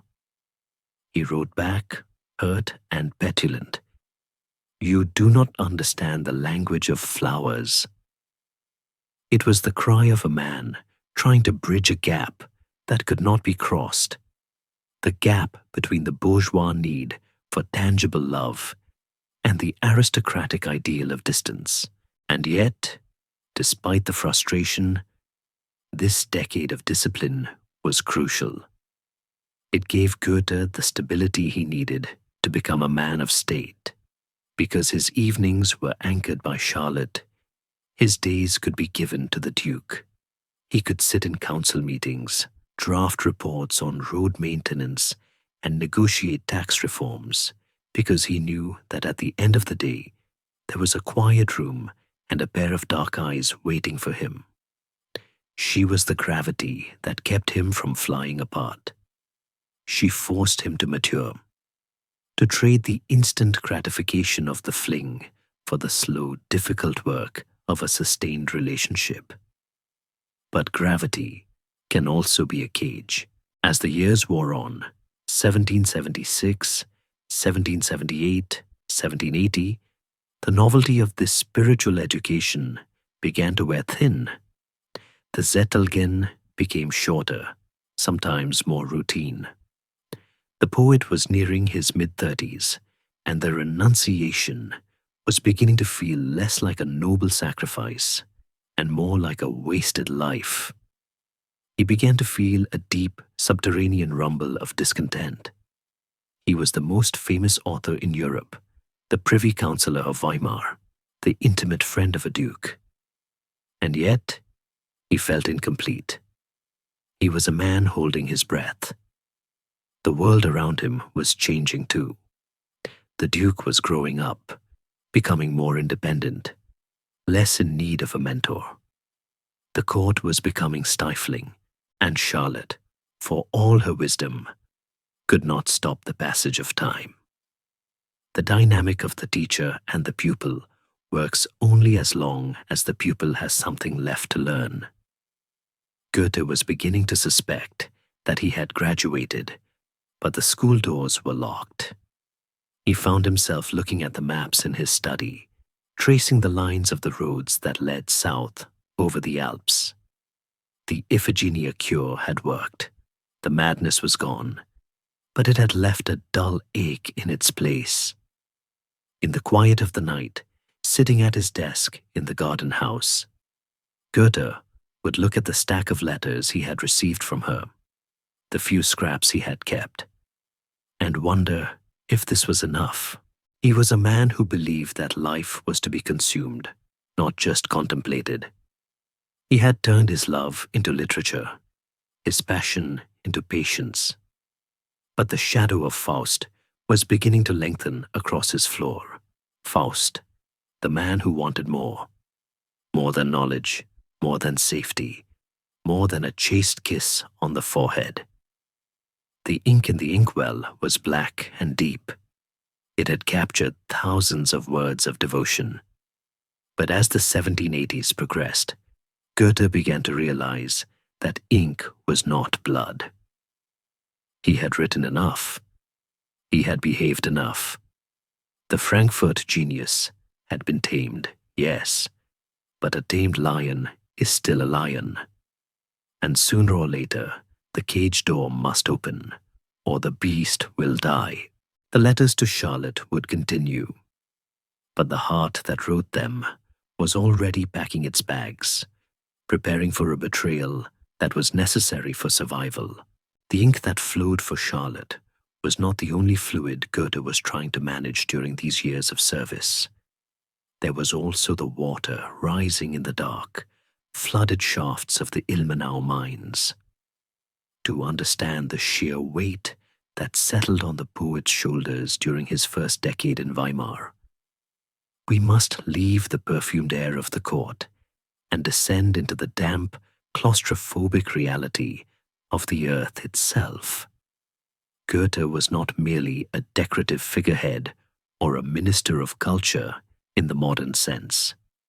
He was the Geheimrat, a privy councillor, and eventually the president of the chamber, effectively the prime minister of the duchy. He was responsible for the roads that turned to mud in the spring, the beggars who gathered at the city gates, the fire regulations for thatched cottages, and most obsessively, the mines. The transition from the wild hunt to the bureaucratic grind is one of the most jarring shifts in literary history. Imagine Shakespeare putting down his pen after Hamlet to spend 10 years managing the sewer systems of London. Yet, Goethe did not view this as a contradiction. He viewed it as a necessary confrontation with the hard world. He believed that to understand the cosmos, one had to understand how a stone sits in the mud, how a wheel turns on an axle, and how a state balances its ledger. His greatest administrative passion, and perhaps his greatest failure, was the attempt to reopen the copper and silver mines at Ilmenau. These mines had been abandoned for decades, flooded and collapsed, but Goethe, with his boundless optimism and newfound interest in geology, believed they could be the economic salvation of the impoverished duchy. He threw himself into the project with the zeal of a general. He traveled frequently to Ilmenau, a rugged journey through the Thuringian forest, often riding through rain and sleet to stand in the mud at the mouth of the shaft. He wasn't just signing papers in a warm office. He was descending into the dripping darkness, lantern in hand, breathing the stale, metallic air of the underground. He spoke with the miners, the engineers, and the laborers, learning the vocabulary of veins, seams, and pumps. There is a profound sensory melancholy to this period of his life. Picture the great poet, the author of Goethe, standing knee-deep in cold water, watching a primitive steam engine, one of the first in Germany, chug and wheeze as it tried to pump out the flooded galleries. He was trying to command the earth to yield its treasures, just as he commanded words to yield meaning. But he was learning a harsh lesson. Nature does not care about your genius. The water kept rising. The walls kept crumbling. Historians still debate the wisdom of this venture. Some see it as a tragic waste of his creative years, a sacrifice of the muse to the machine. Others argue that the Ilmenau failure was the crucible that forged his scientific mind. It was here, staring at the layers of granite and gneiss, that Goethe began to develop his theories on the age of the earth. He began to see the world not as a stage set for human drama, but as an ancient, slow-moving process of formation. He fell in love with granite, calling it the deepest, unshakable foundation of the world. He would often sit on a rocky outcrop, known as the Kickelhahn, above Ilmenau, looking out over the misty valleys, finding a strange comfort in the silence of the stones. They were honest. They didn't play games like courtiers. They didn't have the volatile emotions of lovers. They just were. In a letter to Charlotte, he once joked dryly that the stones were the only things in Weimar that didn't talk back to him. But the mines were only part of the burden. Goethe was also the head of the War Commission. Weimar's army was a tiny, somewhat comical force consisting of roughly 600 men who were mostly used for ceremonial parades and guarding the ducal cabbage patches. Goethe, with his ruthless eye for efficiency, realized the absurdity of maintaining this toy soldier brigade. He slashed the budget, reduced the number of troops by half, and used the savings to fix the roads. It was a practical, unromantic move that earned him few friends among the military aristocracy. There is a gentle irony in the image of Goethe, the great humanist, spending his afternoons arguing about the price of uniform buttons and the quality of soldiers' bread. He was learning the art of the possible, the slow, grinding friction of getting anything done in a bureaucracy. He called it rolling the stone of Sisyphus. Every time he solved a problem, a bridge repaired, a tax dispute settled, another one rolled down the hill to crush him. This decade of service, known as the 10 Silent Years, because he published almost nothing of significance, took a physical toll. The stress manifested in his body. He suffered from kidney stones, breathing difficulties, and a chronic, low-level exhaustion. He was Pegasus yoked to a plow, a mythical winged horse forced to drag a heavy farm implement through the mud. He began to feel that he was losing himself. The poet was becoming a ghost, haunting the corridors of the minster. He would sit at his desk late at night, surrounded by stacks of official decrees on the price of firewood, on the regulation of midwives, on the eradication of pests. And he would look at the unfinished manuscript of Faust lying in the corner, gathering dust. Faust was the man who wanted to know everything. Minister Goethe was the man who had to sign everything. The gap between the infinite desire of his soul and the finite reality of his schedule was becoming a torture chamber. Yet, even in the driest dust of administration, Goethe found poetry. He saw the state as a living organism, much like a plant.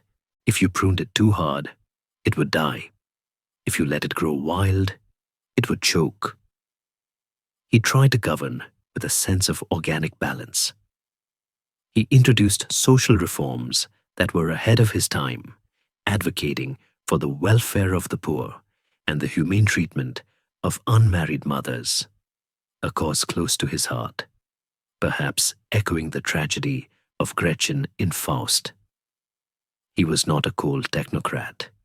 He was a poet trying to write a poem using laws instead of words. But laws are rigid, and people are stubborn. He found himself constantly blocked by the petty jealousies of the court, by the inertia of tradition, and by the sheer stubbornness of the Duke, who was often more interested in hunting boars than balancing the budget. By the mid-1780s, the pressure was reaching a critical point. The Ilmenau mine was failing, despite a grand reopening ceremony where Goethe himself gave a speech. The venture would eventually be abandoned, a drowned dream. The relationship with Charlotte von Stein, while still the emotional center of his life, had become a source of static tension, a suspended cord that never resolved. He felt trapped. He was 36 years old. He had achieved everything a man of his class could hope for: title, power, wealth, and respect. And he felt like he was suffocating. He wrote in his diary, "I must leave, or I will dry up." He began to study maps of the South again. He began to learn Italian in secret. He was preparing for a defection. He wasn't just planning a vacation. He was planning a jailbreak from his own success. The Minister of Mines had dug deep into the earth and found only darkness. Now, he needed the sun. He needed to wash the coal dust from his skin and the grey bureaucratic ink from his soul. He needed to remember who Johann Wolfgang was before he became Your Excellency. The files were closed. The candles were snuffed. The carriage was waiting, not for a sleigh ride this time, but for an escape. The escape began, not with a fanfare, but with the stealth of a fugitive. It was the deepest part of the night, on September 3rd, 1786. In the spa town of Carlsbad, where the European aristocracy gathered to drink mineral waters and gossip, a single carriage slipped away into the darkness. Inside sat a man huddled in a heavy cloak, his face obscured, his luggage containing not the official papers of a privy councillor, but a few shirts, a set of drawing pencils, and a half-finished manuscript. He had told no one of his true destination, not the Duke, not his mother, and most painfully, not Charlotte. He had simply vanished.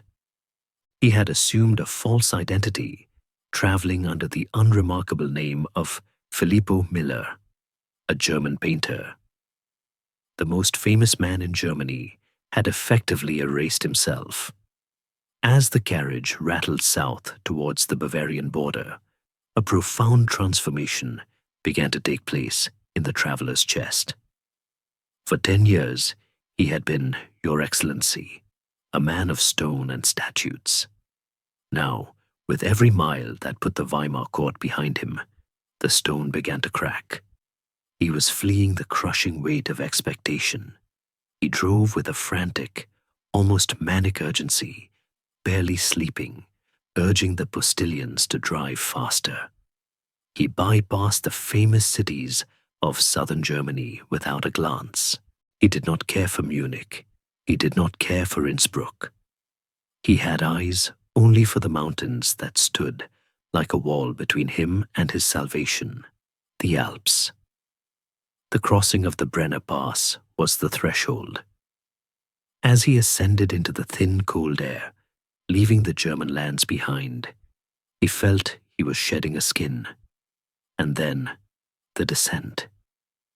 This is one of the most cinematic moments in literary history, the moment the North meets the South. The grey, misty vegetation of the Teutonic world gave way to the sharp, vibrant clarity of the Mediterranean. He saw the first vineyards, the first olive trees, the pale limestone houses that seemed to bake in the sun rather than cower from the rain. The air changed. It became softer, carrying the scent of pine and warm dust. For a man who had spent a decade managing damp mines and foggy forests, it was a sensory shock, a sudden switch from black and white to technicolor. Goethe's journal from this time vibrates with a childlike wonder. He stopped to examine every rock, every plant, every cloud formation. He was the scientist poet again, his eyes hungry for the phenomena of the world. But he remained terrified of being discovered. Filippo Miller kept to himself, avoiding the circles of German tourists who might recognize the profile of the famous author. He was playing a game of hide-and-seek with his own celebrity. There is a gentle humor in the image of this middle-aged intellectual, ducking into alleyways or pulling his hat down whenever he heard the German language spoken on the street. He wanted to see Italy, but he did not want Italy to see Goethe. He reached Verona, then Vicenza, marveling at the architecture of Palladio.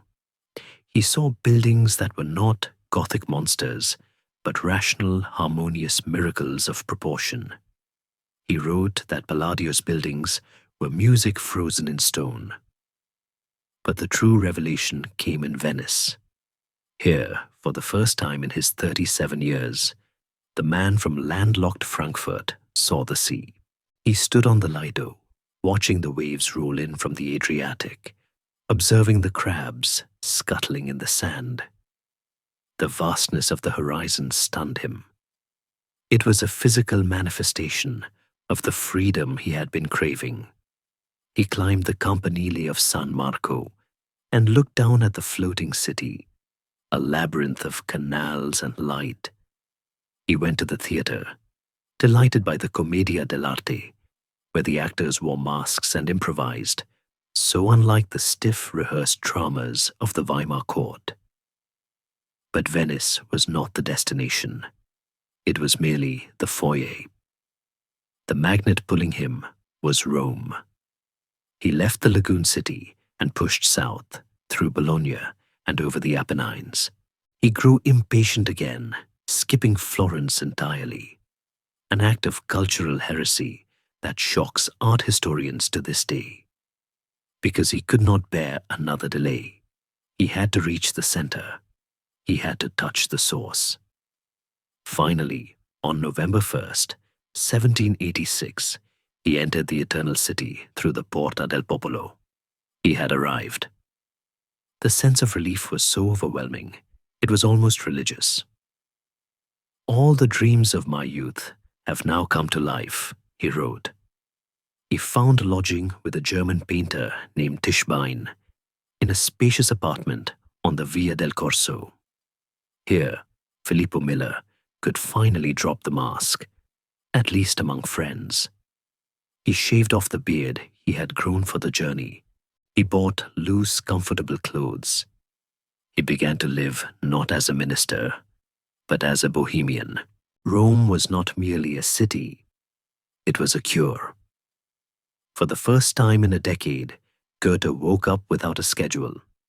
There were no council meetings, no frantic messages from the Duke, no piles of damp documents regarding the price of turnips. There was only the sun, the warm, golden, omnipresent Roman sun that seemed to penetrate the very marrow of his bones. He would rise early in the apartment on the Via del Corso, drinking his coffee while the city below began its noisy, chaotic symphony of hawkers, carts, and bells. He was living with his friend, the painter Johann Heinrich Tischbein, in a creative commune that felt like a return to his student days, but with better wine and infinitely better scenery. The transformation of the minister back into the artist was physical. Goethe, who had been plagued by ailments in the damp north, found his health returning with miraculous speed. He walked everywhere. He spent hours in the Sistine Chapel, often lying on the benches to look up at Michelangelo's ceiling until his neck ached. And sometimes, in a detail that adds a touch of warm humanity to the genius, simply taking a nap in the corner of the papal sanctuary, lulled to sleep by the incense and the silence of the ages. He was drinking in the visual world. In Weimar, he had lived by the word. In Rome, he lived by the eye. He realized that he had been blind in the north, seeing only grey shapes. Here, color was a language. He studied the interplay of light on the ancient travertine stones, the deep greens of the cypress trees against the shocking blue of the sky. He was gathering the data that would later fuel his scientific rebellion against Newton, convinced that light was not a mathematical abstraction, but a living force. But he was not just looking, he was working. The anonymity of Rome gave him the space to finally wrestle his unfinished manuscripts into submission. The most significant of these was Iphigenia in Tauris. He had brought the draft with him, written in prose, but the marble grandeur of Rome demanded something more. He began to rewrite the entire play in blank verse, smooth, rhythmic, unrhymed iambics that mimicked the heartbeat of the ancient statues he admired. He would tap out the rhythm of the verses on the marble tables of the Café Greco, muttering the lines to himself while puzzled Italians sipped their espresso nearby. He was polishing the stone of his language until it shone.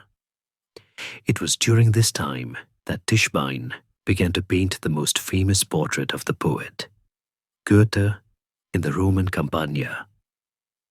You have likely seen it. Goethe reclining on a ruined obelisk, wrapped in a grand white cloak, a broad-brimmed hat in his hand, looking out over the landscape with a gaze of serene command. It is a magnificent image, presenting him as the king of travelers. However, art historians and anatomists have long pointed out a humorous quirk in the painting. Due to a struggle with perspective, Tischbein accidentally gave Goethe 2 left feet, or at least legs, that don't quite match his torso. Goethe, with his newfound relaxation, didn't seem to mind. The painting captured the feeling of his rebirth, the sense of being at ease among the ruins of history. His social circle in Rome was small but vibrant. He became close friends with Angelica Kauffmann, a brilliant Swiss-Austrian painter who was one of the most celebrated female artists in Europe. In her, he found a kindred spirit, a woman of immense talent, gentleness, and intelligence. They spent long Sundays together, visiting galleries and botanical gardens. Unlike Charlotte von Stein, who was a demanding mentor, Angelica was a fellow traveler.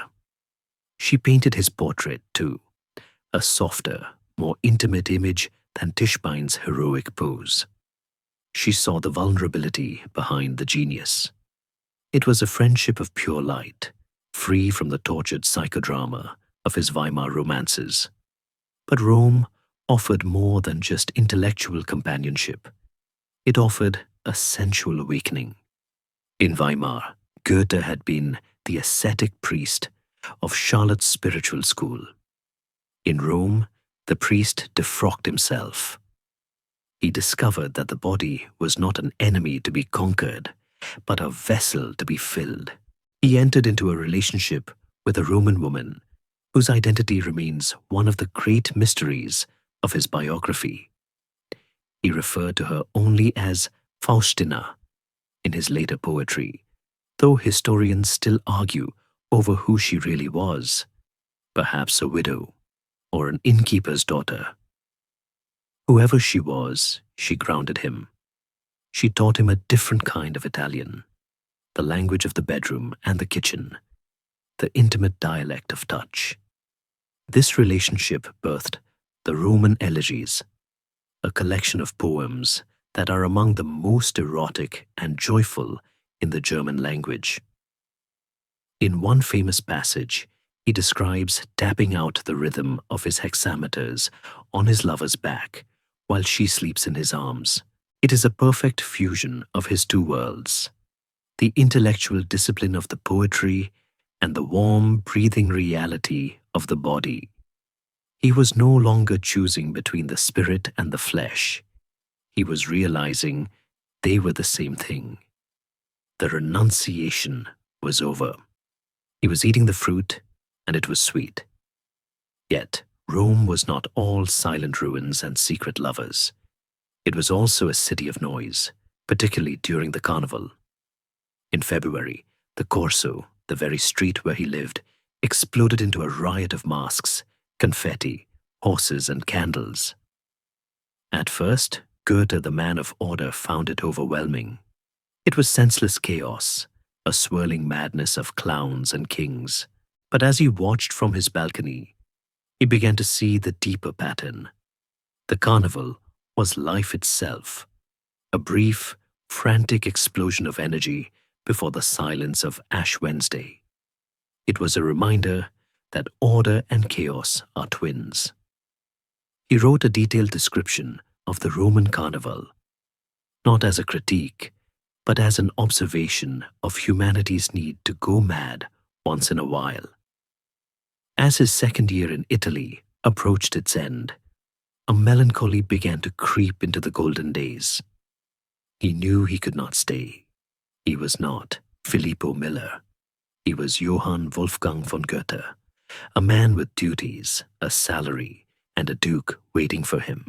He had prolonged his leave of absence again and again, stretching the duke's patience to its limit. The dream had to end, but he was terrified of returning. He feared that the grey skies of Germany would extinguish the inner sun he had kindled.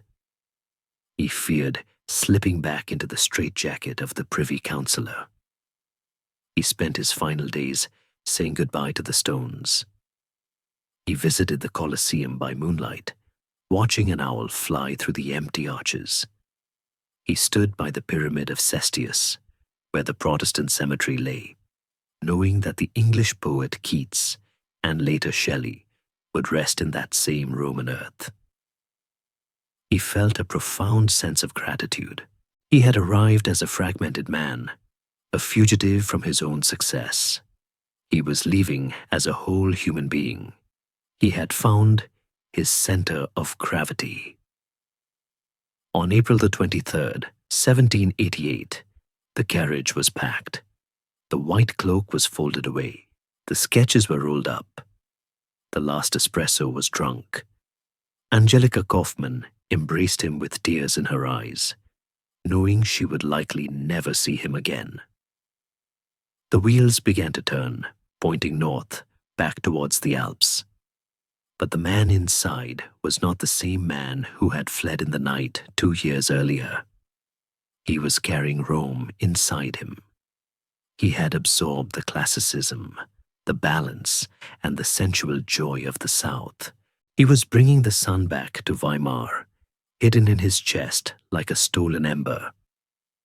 He did not know it yet, but the hardest part of the journey was not leaving home, but returning to it.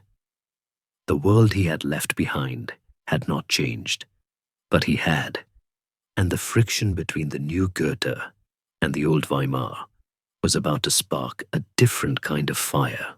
The descent from the Alps was a journey into grayness. As Goethe's carriage rattled north in the early summer of 1788, the vibrant blues and ochres of Italy faded into the damp greens and browns of the German landscape. He had left as a fugitive. He returned as a stranger. When he finally stepped onto the cobblestones of Weimar on a June evening, the shock was physical. The houses looked smaller, the streets narrower, and the sky seemed to hang oppressively low, like a heavy woolen blanket. He had carried the sun of Rome in his chest, but he found no one in Weimar who wanted to feel its warmth.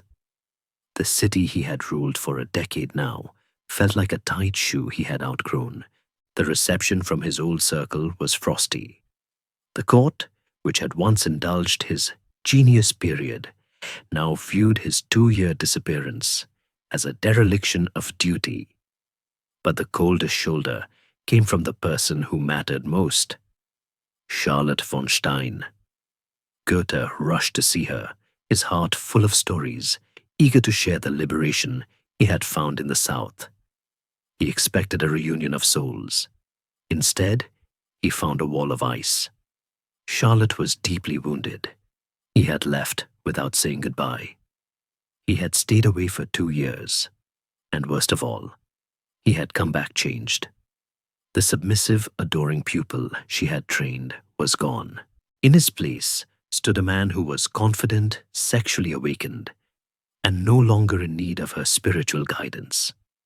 She looked at his pagan joy with disdain, demanding the return of her letters and effectively ending the intimacy that had defined his 30s. Goethe was devastated, but he was also defiant. He retreated into a shell of isolation, wearing his Roman cloak in the German rain, refusing to apologize for his happiness. He felt like a man who had learned to speak a new language, only to find that everyone at home had forgotten how to listen. He spent his days unpacking his crates of sketches and plaster casts, trying to build a little Rome inside his house on the Frauenplan. But a man cannot live on plaster casts alone. The physical loneliness was acute. He had tasted the forbidden fruit of sensual love in Rome, and the celibate discipline of the Weimar court now seemed unbearable. Then fate intervened in the most unpretentious way imaginable.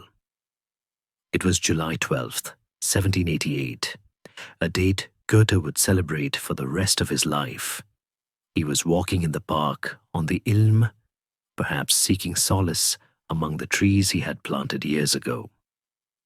A young woman approached him. She was 23 years old, with round, rosy cheeks, bright eyes, and a mass of curly hair. She was not a lady of the court. She wore no powder, no hoop skirt, no mask of etiquette. She was Christiane Vulpius, a girl from a struggling family who worked in a local factory making artificial flowers. She handed him a petition asking for help for her brother, who was an unemployed writer. It was a mundane administrative request, the kind Goethe received by the dozen. But he didn't look at the paper. He looked at the girl. In her, he saw the very essence of what he had loved in Italy: vitality, simplicity, and unashamed nature. She was not an intellectual. She had likely never read Werther or debated the sublime. But she laughed with her whole body, and she smelled of life, not old books. To the shock of the century, the Privy Councillor did not just help her brother. He invited the flower girl into his home. What began as a summer fling quickly deepened into a radical domestic arrangement. Within weeks, Christian had moved into his garden house, and later into his large townhouse. Weimar society was scandalized. It was one thing for a nobleman to have a mistress. It was quite another for him to live with a mamselle of the lower class openly, to eat with her, and to treat her as a common-law wife. The ladies of the court, led by a furious Charlotte von Stein, dubbed her Goethe's fat half, or the kitchen muse. They refused to receive her or acknowledge her presence. To them, it was a betrayal of his genius. How could the author of Iphigenia, the great Olympian, share his bed with a girl who made wax roses for a living? But Goethe didn't care.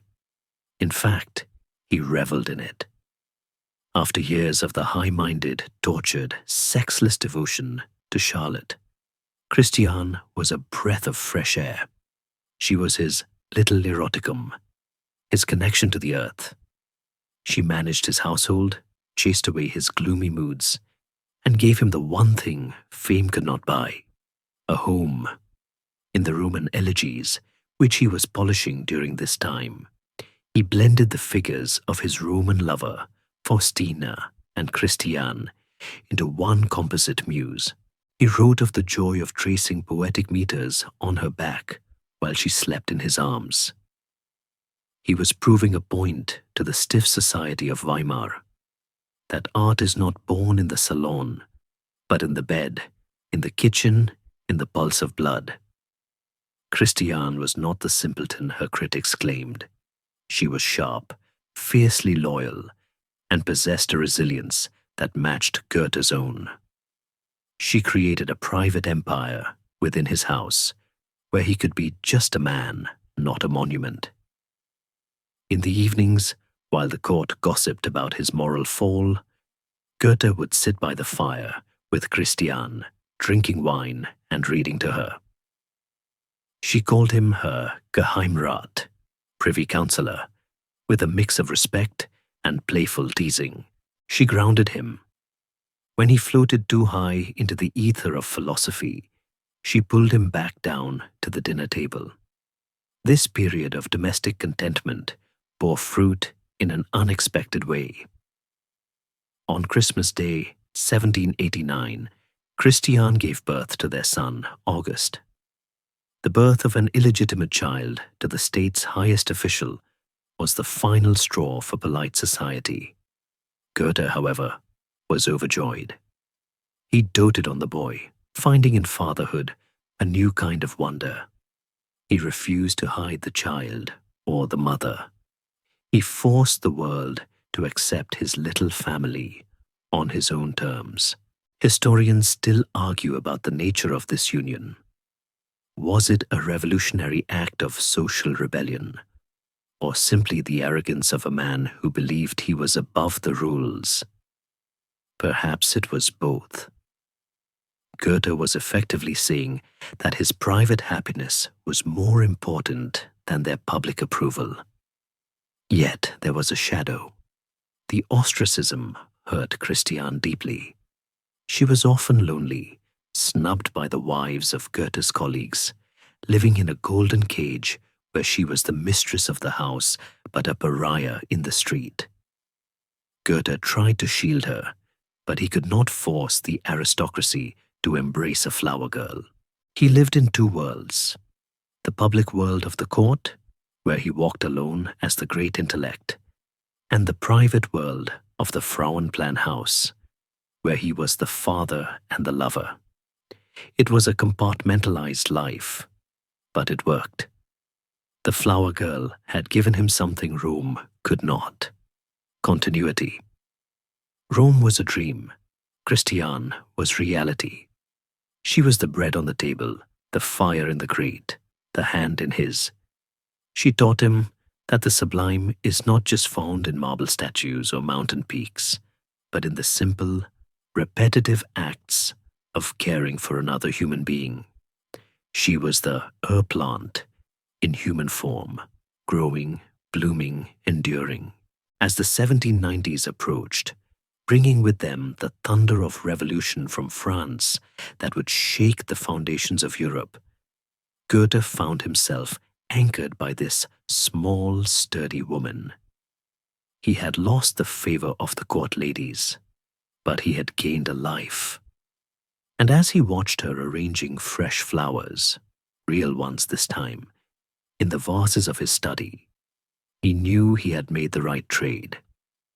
The marble muse was cold to the touch, the flower girl was warm, and in the coming winter of the world, he would need all the warmth he could get, while Christiane filled the rooms of the Frauenplan house with the warmth of domestic life, arranging cut flowers in vases and humming folk songs in the kitchen. Goethe was fighting a quiet, intense battle in the garden beds outside. To the neighbors passing by, he must have looked like a man possessed, crouching in the dirt for hours, staring at a single blade of grass, or dismantling a rose with the precision of a watchmaker. But he was not merely gardening. He was hunting for the secret signature of God. Since his return from Italy, the poet had become obsessed with a question that seemed to have no answer. What is the underlying pattern that connects all living things? In the botanical gardens of Padua, he had seen a palm tree that sparked a revelation, a fan-like explosion of green that seemed to hold a riddle in its leaves. Now, back in the grey light of Thuringia, he was determined to solve it. He was looking for the Urpflanze, the primal plant. This was not a search for a specific, magical herb hidden in a distant jungle. It was a search for the blueprint of life itself. Science in the 18th century was dominated by the system of Carl Linnaeus, a Swedish botanist who had organized the natural world into rigid categories. Linnaeus counted stamens and pistils, putting every plant into a box with a Latin label. It was a system of nouns. Goethe, however, was interested in verbs. He didn't care what a plant was called. He cared about what it did.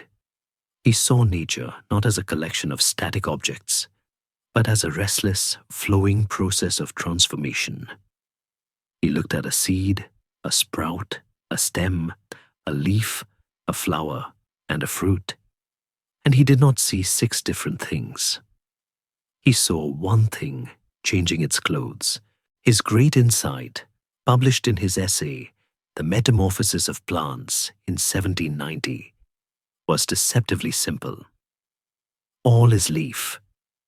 He argued that every part of a plant, from the protective sepals to the colorful petals, from the pollen-bearing stamens to the fruit itself, was just a modification of the same basic organ, the leaf. The plant was a single melody played in different octaves. When a rose bloomed, It was not creating something new. It was refining the old. The green leaf contracted to become the calyx, expanded to become the petal, and refined itself further to become the reproductive organs. It was a vision of fluid unity, a biological poetry where form was never fixed, but always becoming. Historians still debate the scientific validity of Goethe's specific claims. Modern genetics has confirmed some aspects of his homology theory while discarding others. But his contribution was less about the facts and more about the method. He coined the term morphology, the study of forms, a word we still use today. He was proposing a new kind of science, one that didn't just dissect and kill, but observed and connected. He believed that if you looked at nature with a tender empiricism, you could see the invisible laws moving behind the visible shapes. He was trying to heal the split between the observer and the object, to feel the growth of the plant from the inside out. But when he published his findings, expecting the scientific community to applaud, he was met with a deafening silence. The botanists looked at this famous poet, this man of storm and stress, who had written Werther, and they rolled their eyes. What did a writer of love letters know about biology? They dismissed his metamorphosis as the fancy of a dilettante, a pretty metaphor with no rigor. They didn't understand that for Goethe, this was not a hobby. It was a religious act. He believed that God was not a watchmaker sitting outside the universe, but the driving force within it, the creative power that pulsed through every vine and root. To be ignored by the scientists hurt him more than any bad review of a play. He felt like a man who had discovered a new continent, only to be told he was just looking at a cloud. He found solace in the company of his gardener, a man who likely understood the soil better than the professors at the university. Together, they tended the extensive gardens of the Frauenplan, cultivating rare specimens and observing the monstrosities, the double carnations and mutated roses that to Goethe were not mistakes, but clues. These mistakes revealed the rules by breaking them.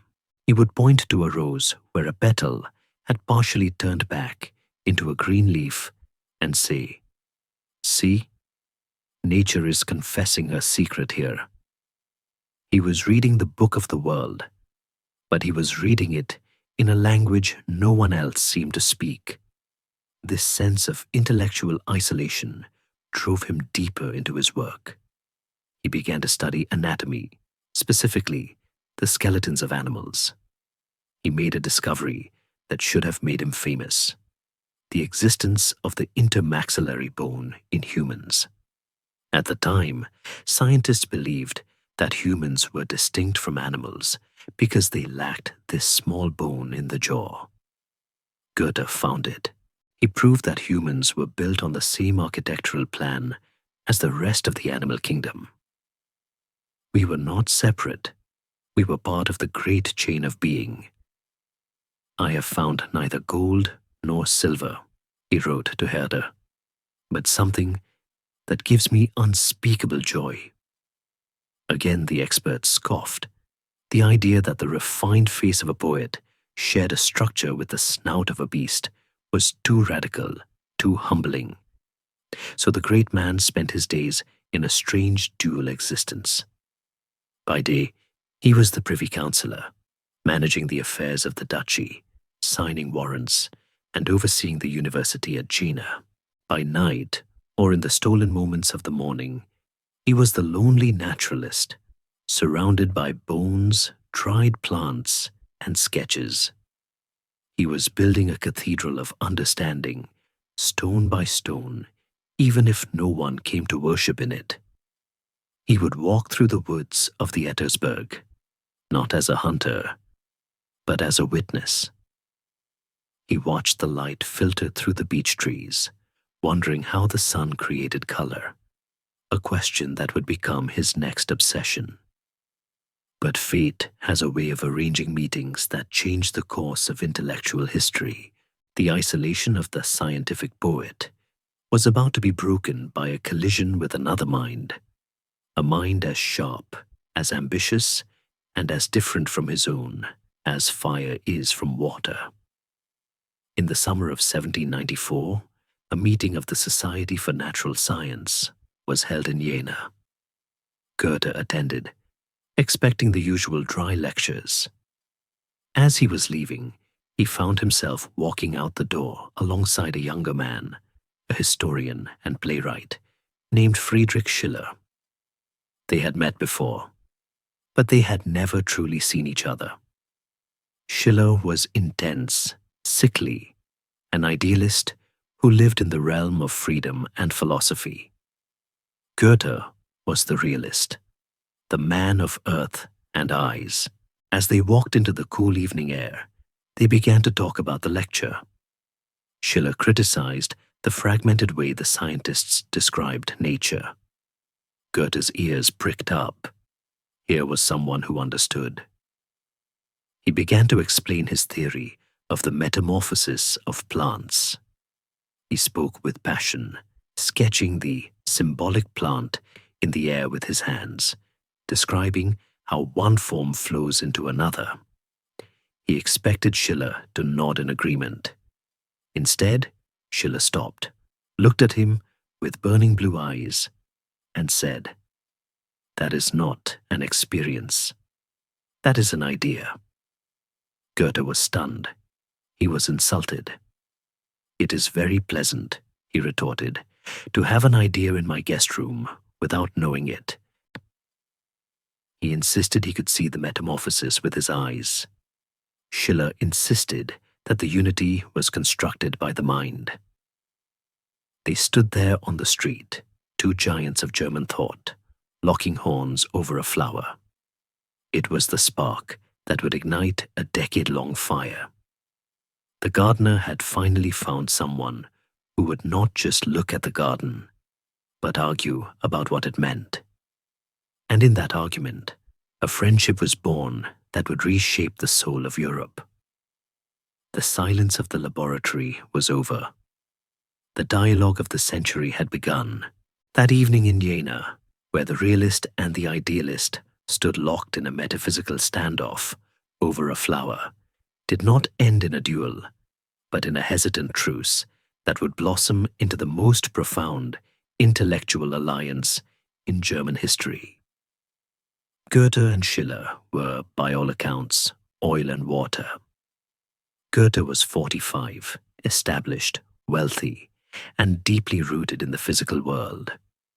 He was a man of the day, rising with the sun, loving the tangible reality of stones, bones, and plants. Schiller was 34, struggling with debt, fugitive from a tyrannical duke, and possessed by a fiery, restless spirit. He was a man of the night, writing until dawn, fueled by strong coffee and tobacco, living almost entirely in the high, thin air of philosophy and moral freedom. Yet, as the weeks passed following their clash, they realized that their differences were not barriers, but complementary pieces of a single puzzle. They began a correspondence that is now regarded as one of the great treasures of world literature.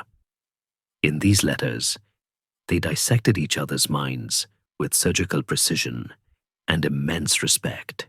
Schiller analyzed Goethe, telling him that his genius came from his intuitive grasp of nature, that he was a naive poet in the ancient Greek sense, one who is at one with the world.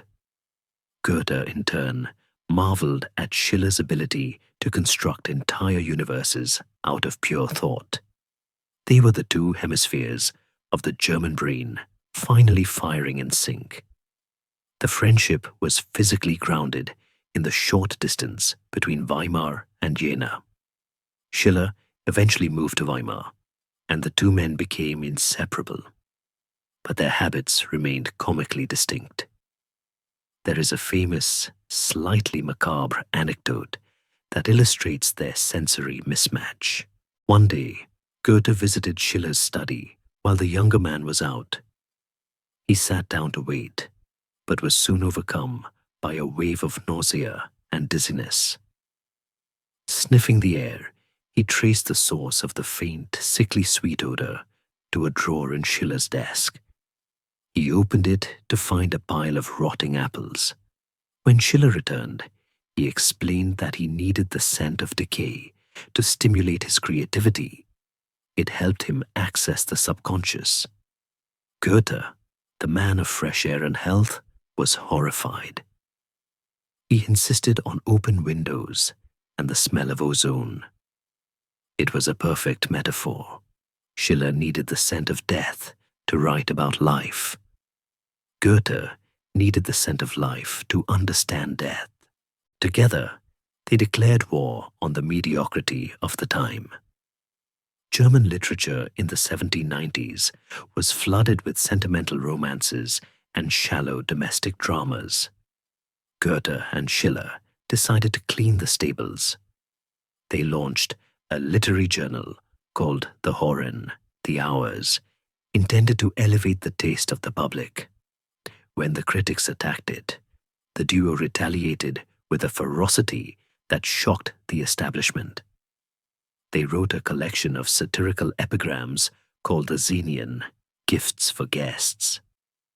These were short, biting poems that skewered specific critics, bad writers, and hypocrites.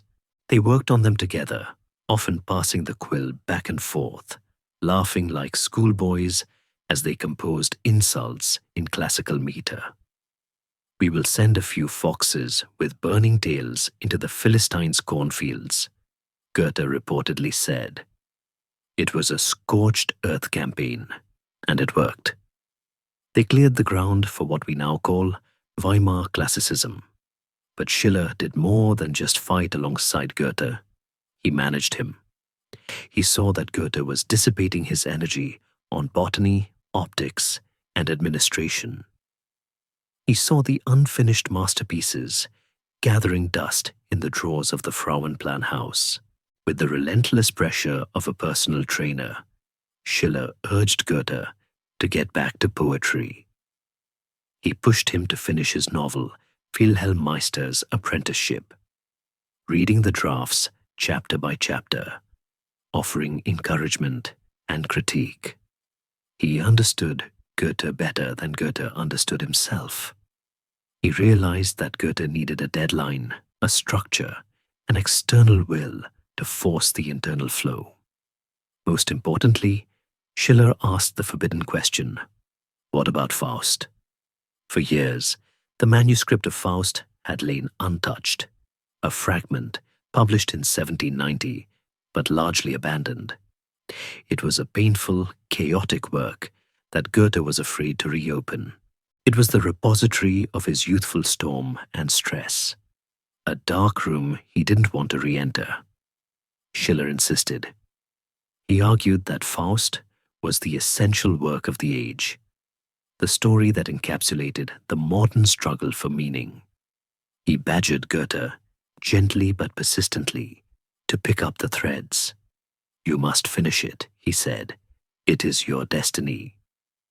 Reluctantly, groaning like a man waking from a deep sleep, Goethe opened the Faust package. He began to see the play not just as a tragedy of a scholar, but as a cosmic wager. Under Schiller's influence, he began to conceive of the prologue in heaven, adding a philosophical framework that elevated the story from a folk tale to a world drama. Without Schiller, Faust might have remained a brilliant ruin. With him, it began to grow into a cathedral. The collaboration extended to the stage as well. Goethe was the director of the Weimar Court Theatre, and Schiller became his resident playwright. It was a golden age. They worked together to transform the theatre from a place of idle entertainment into a temple of art. They were strict disciplinarians, Goethe, as director, would stand in the orchestra pit, conducting the actors like a symphony. He forbade the audience from spitting, eating, or shouting during performances. He taught the actors to speak in verse, to move with grace, to curb their melodramatic excesses. Schiller provided the material. His great historical plays, Wallenstein, Mary Stuart, and William Tell, were premiered here. They were creating a moral institution, a place where the citizens of Weimar could come to see the highest ideals of humanity acted out before their eyes. Schiller's presence also softened Goethe's personal rigidity. The great Pagan began to warm up. Schiller was one of the few people who treated Christiane Vulpius with kindness, understanding her importance to Goethe's happiness. The social barrier between the aristocratic spirit and the bourgeois reality began to blur in the warmth of their mutual affection. They would spend long evenings in Goethe's garden, debating the nature of beauty, the role of art in politics, and the future of Germany. These conversations were the anvil on which the concept of Bildung, self-cultivation, was forged. They believed that the only way to true political freedom was through the aesthetic education of the individual. You could not force people to be free. You had to teach them how to be whole. However, a shadow always hung over this golden friendship: Schiller's health. He was slowly dying of tuberculosis and chronic lung inflammation. He was often bedridden, coughing his life away, yet his mind burned brighter as his body failed. Goethe watched this with a mixture of awe and terror. He, who had spent his life trying to align with the healthy laws of nature, was watching a man defy nature through sheer force of will.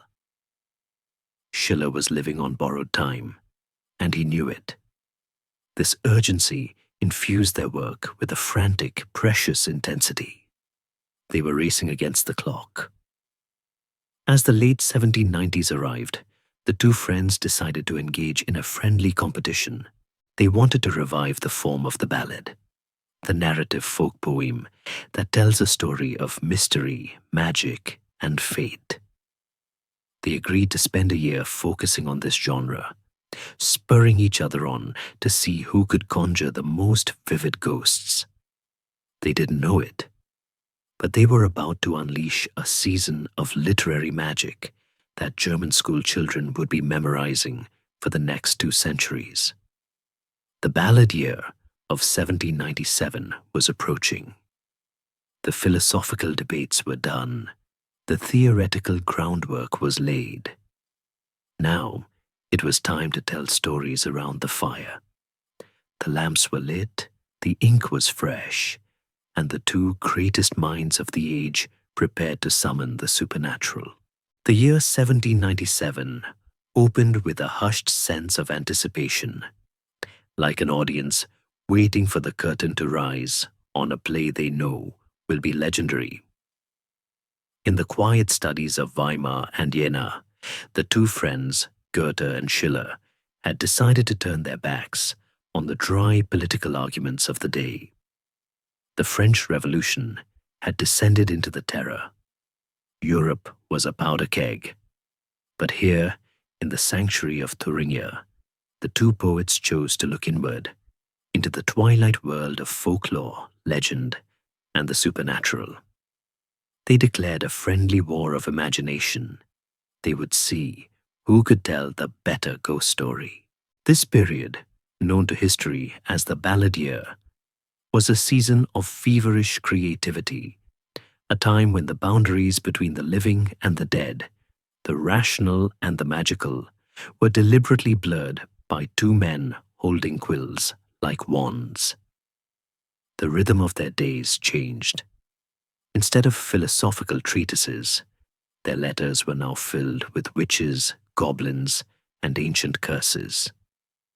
They acted like two competitive schoolboys, daring each other to venture deeper into the dark woods of the human psyche. Schiller would write a ballad and send it to Goethe for critique. Goethe would respond with a ballad of his own, asking Schiller to check the meter. It was a symbiotic loop of genius. They were not just writing poems.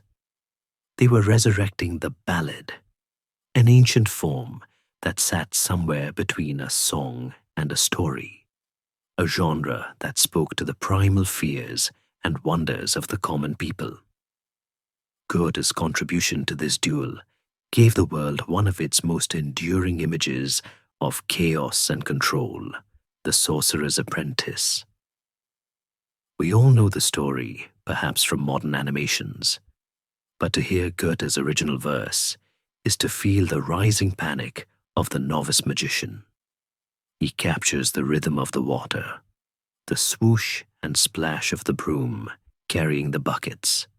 Wale, Wale, manche Strecke, das zum Zwecke, Wasser fließe. Swoosh and swirl, slash spread the water slash, so the purpose slash may be flowing. It is a masterpiece of sound. But beneath the playful rhyme lies a serious question that Goethe had wrestled with since his days in the Ilmenau mines. What happens when we unleash forces we cannot control? The apprentice is the modern man, technologically skilled enough to start the machine, but not wise enough to stop it. The broom splitting in two and redoubling its efforts is a terrifying metaphor for unintended consequences, a lesson that feels as relevant in the age of artificial intelligence as it did in the age of steam. But Goethe did not stop at misbehaving brooms. He dipped his pen into darker ink with The Bride of Corinth. Here, he explored the tension between the old pagan world of sensual joy and the new, restrictive Christian order. It is, in essence, a vampire story, one of the first in Western literature. A young woman returns from the grave to claim her betrothed, drinking the wine of life to sustain her cold existence. Goethe describes the scene with a chilling, erotic beauty. It is not a horror story designed to make you jump. It is a tragedy designed to make you shiver. He treats the monster with compassion, painting her not as a villain, but as a victim of a world that has forgotten how to love. Schiller, in turn, matched Goethe blow for blow. While Goethe's ballads were often visual and mysterious, Schiller's were dramatic and moral. He wrote The Diver, a harrowing tale of a young page who dives into a raging whirlpool to retrieve a golden goblet for his king. Schiller describes the churning black depths of the ocean with such visceral power, the hissing and boiling and roaring, that readers found themselves holding their breath. It is a story about the hubris of testing fate. He also wrote The Cranes of Ibycus and The Ring of Polycrates, stories where nature itself rises up to punish guilt and arrogance. Schiller's universe was a moral courtroom. Goethe's was a mystical garden. Together, they covered the entire spectrum of the human soul. There is a charming historical detail about this competition: the speed at which they worked. They were publishing these poems in their annual Musen Almanac, Almanac of the Muses. They needed to fill the pages, so the pressure was real. Yet, they approached it with a sense of play that had been missing from their lives. They would meet in the evenings to read their drafts aloud.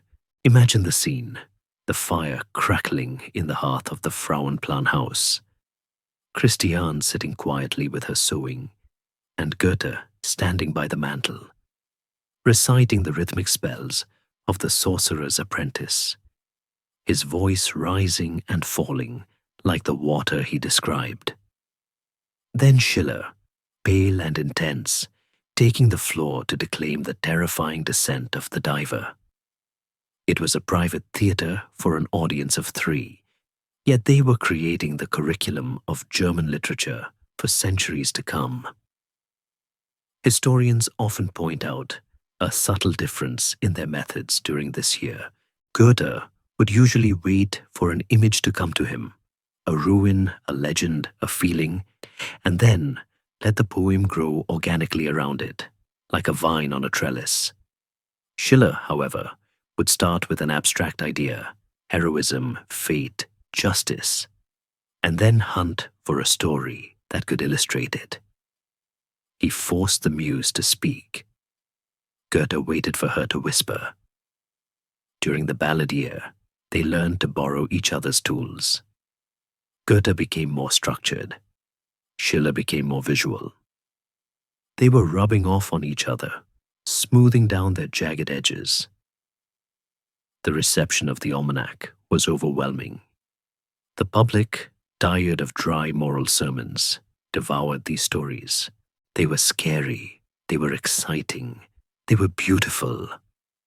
The ballad year proved that poetry could be popular entertainment without losing its soul. It was the high water mark of Weimar classicism, a moment when the highest art met the widest audience. It was a time of perfect equilibrium. The chaotic storm and stress of their youth had been tamed into perfect form, yet the fire still burned hot beneath the surface. But as the year 1797 drew to a close, a subtle chill began to creep into the air, one that had nothing to do with winter. The outside world was knocking at the door. While Goethe and Schiller were conjuring ghosts in the safety of Weimar, a very real phantom was haunting Europe. His name was Napoleon Bonaparte. The young general was tearing up the map of Italy, rewriting the rules of war and politics, just as Goethe and Schiller were rewriting the rules of poetry. The thunder of cannons was getting louder, vibrating through the ground until it could be felt even in the quiet garden of the Frauenplan. The ballad year was a beautiful suspended moment, a deep breath taken in a quiet room before the storm breaks the windows. Goethe, with his sensitive intuition, could feel the pressure dropping. He knew that this golden season of pure art could not last forever. The ghosts they had summoned were safe, contained within the meter of rhyme. But the ghosts marching across the Rhine were real, and they carried muskets. The poet and the philosopher had built a fortress of culture, a Weimar of the mind. But they were about to find out if its walls were strong enough to withstand the artillery of history. As the last lines of the ballads were inked and the almanac was sent to the printer, Goethe might have looked out his window at the dark, drifting clouds and realized that the sorcerer's apprentice was no longer just a character in a poem. The water was rising in Europe, and the master was nowhere to be found. The thunder that shook the windows of the Frauenplan house on the morning of October 14th, 1806, was not the sound of a storm, though the sky was indeed grey and heavy. It was the sound of the world ending, or at least the world as Goethe knew it. Just a few miles away, on the misty plateau between Jena and Auerstedt, the grand army of Napoleon Bonaparte was dismantling the Prussian military machine with surgical brutality. For years, the war had been a distant rumor, a headline in the gazettes. Now it was a vibration in the floorboards. Goethe, 57 years old, sat at his desk, trying to concentrate on a manuscript. But the rhythm of the cannons made the ink tremble in the well. The fortress of culture he and Schiller had built was about to be tested by fire. By afternoon, the roar of artillery had been replaced by a more terrifying sound, the chaotic scream of a retreat. Prussian soldiers, dirty, bloodied, and panicked, flooded through the streets of Weimar, fleeing the French advance. And then, the silence broke. The French arrived. They did not come as liberators or tourists. They came as conquerors, hungry for loot, wine, and revenge. The tranquil town, usually echoing with poetry and piano music, was suddenly filled with the smash of glass, the splintering of doors, and the shouts of drunken soldiers. The Athens of Germany was being sacked. Goethe's house, the sanctuary of art and science, was not spared. A group of French hussars, known as the Red Cloaks, forced their way into the vestibule. They were drunk, aggressive, and uninterested in the literary reputation of the homeowner. They demanded wine. They demanded valuables. They pushed their way towards the private quarters, where the great poet stood, likely feeling very small and very mortal. This is the moment where the flower girl became a warrior. While Goethe maintained a stoic, if paralyzed, dignity, Christiane Vulpius stepped forward. She did not cower. She confronted the marauding soldiers, physically blocking their path, shouting at them in her rough Thuringian dialect, offering them food and drink to distract them, but fiercely protecting the sanctity of the master's life. It was a chaotic scene. Bayonets in the hallway, the smell of unwashed bodies and sour wine, the terrified servants hiding in the cellar. But Christiane's courage bought time. Eventually, French officers arrived to restore order, recognizing that this was the home of a famous man, even if the soldiers didn't know it. They placed a guard at the door.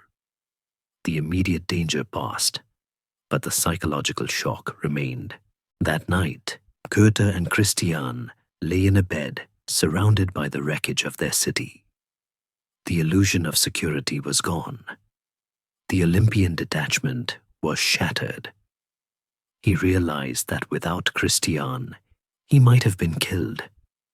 The woman the town had scorned as a kitchen muse had just saved the greatest mind in Germany. Goethe's response to this brush with death was swift and decisive. He was done with social games. He was done with the petty judgments of the court.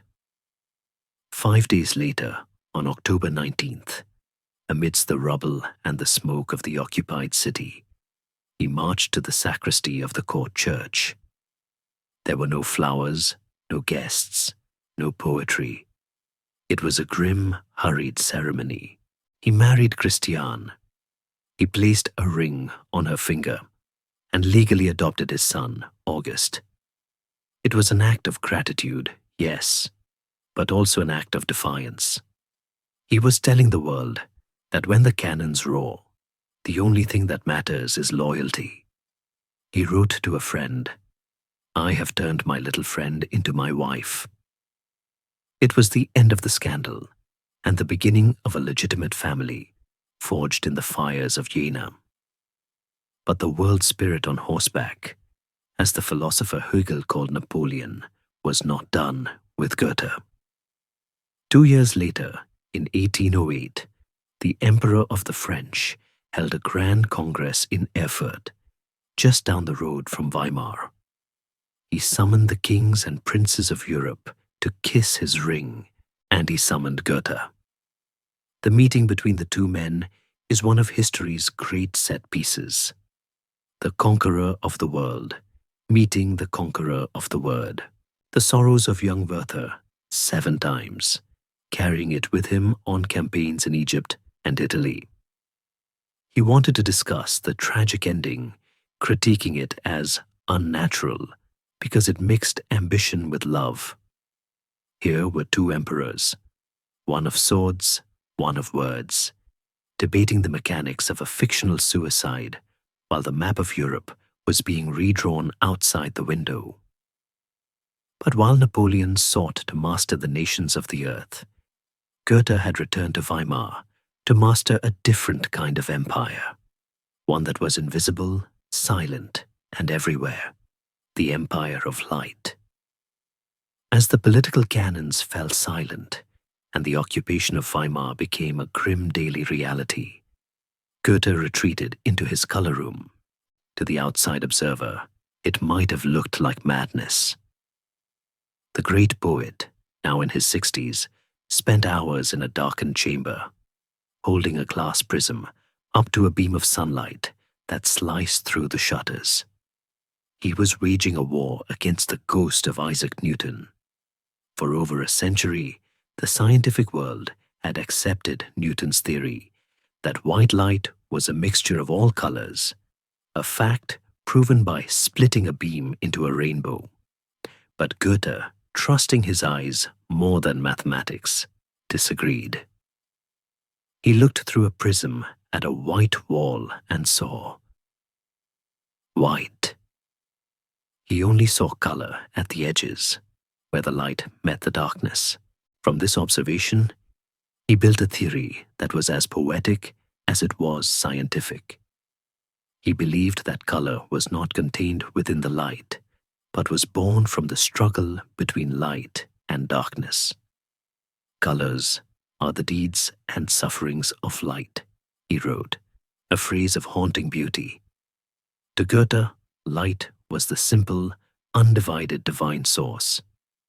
When it hit the resistance of the material world, the darkness, it suffered, and in that suffering, it fractured into color. Yellow was the first triumph of light over dark, a happy, warm energy. Blue was the first foothold of darkness into light, a receding, cold melancholy. Red was the violent clash of the two at their peak. In 1810, he published his findings in a massive beige-bound work titled Zur Farbenlehre, Theory of Colors. He considered it his life's masterpiece. He told his secretary, Eckermann, that I am the only person in this century who has the right insight into the difficult science of colors. That is what I am rather proud of. He valued these pages more than his poems, more than Faust. He waited for the applause of the scientific community. Instead, he received a devastating silence, followed by ridicule. The physicists of the 19th century, committed to the mechanical, mathematical view of the universe, saw Goethe's work as the rambling of a poet who didn't understand optics. They pointed to wavelengths and refraction. Goethe pointed to the human experience. Historians still argue about the validity of this work. From a purely physical standpoint, Newton was right about the spectrum. But Goethe was right about something else: perception. He was studying how we see. He described how a shadow on snow looks blue at twilight, how a red image leaves a green afterimage in the eye. He was exploring the psychology of color, the way it affects our mood and soul. He categorized colors into positive, yellow, orange, red, which bring joy and action, and negative, blue, indigo, violet, which bring longing and disquiet. He was laying the groundwork for everything from impressionist painting to modern psychology, even if the physicists wouldn't let him into their club. There is a tragic nobility in this image of the aging genius, standing alone against the scientific consensus. He felt like a prophet shouting in the desert. He would walk through his garden, looking at a yellow crocus or a blue gentian, convinced that he understood their secret language, even if the world called him a fool. He was fighting for a worldview where nature was not a machine to be measured, but a living mystery to be participated in. He refused to let the rainbow be just a matter of angles. He wanted it to remain a bridge. This intellectual isolation drove him deeper into himself. The color war was a distraction from the chaos of the Napoleonic Wars. a way to find order in the spectrum when there was no order in the streets. But as he stared into the prism, trying to solve the riddle of light, the shadows in his own study were lengthening. The darkness he wrote about was not just an optical phenomenon, it was a creeping reality. He was the survivor of a golden age that was rapidly fading. Schiller was gone. The Duchess Amalia was gone. The world was becoming industrial, loud, and fast, and in the back of his mind, the greatest shadow of all was waiting. The manuscript that he had started in his 20s, and which now, in his 60s, demanded to be finished. The devil was waiting for his due.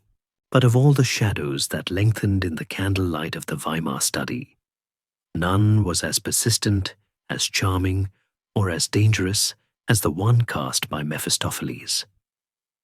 For nearly 60 years, the manuscript of Faust had followed Goethe like a faithful, if somewhat ominous, black dog.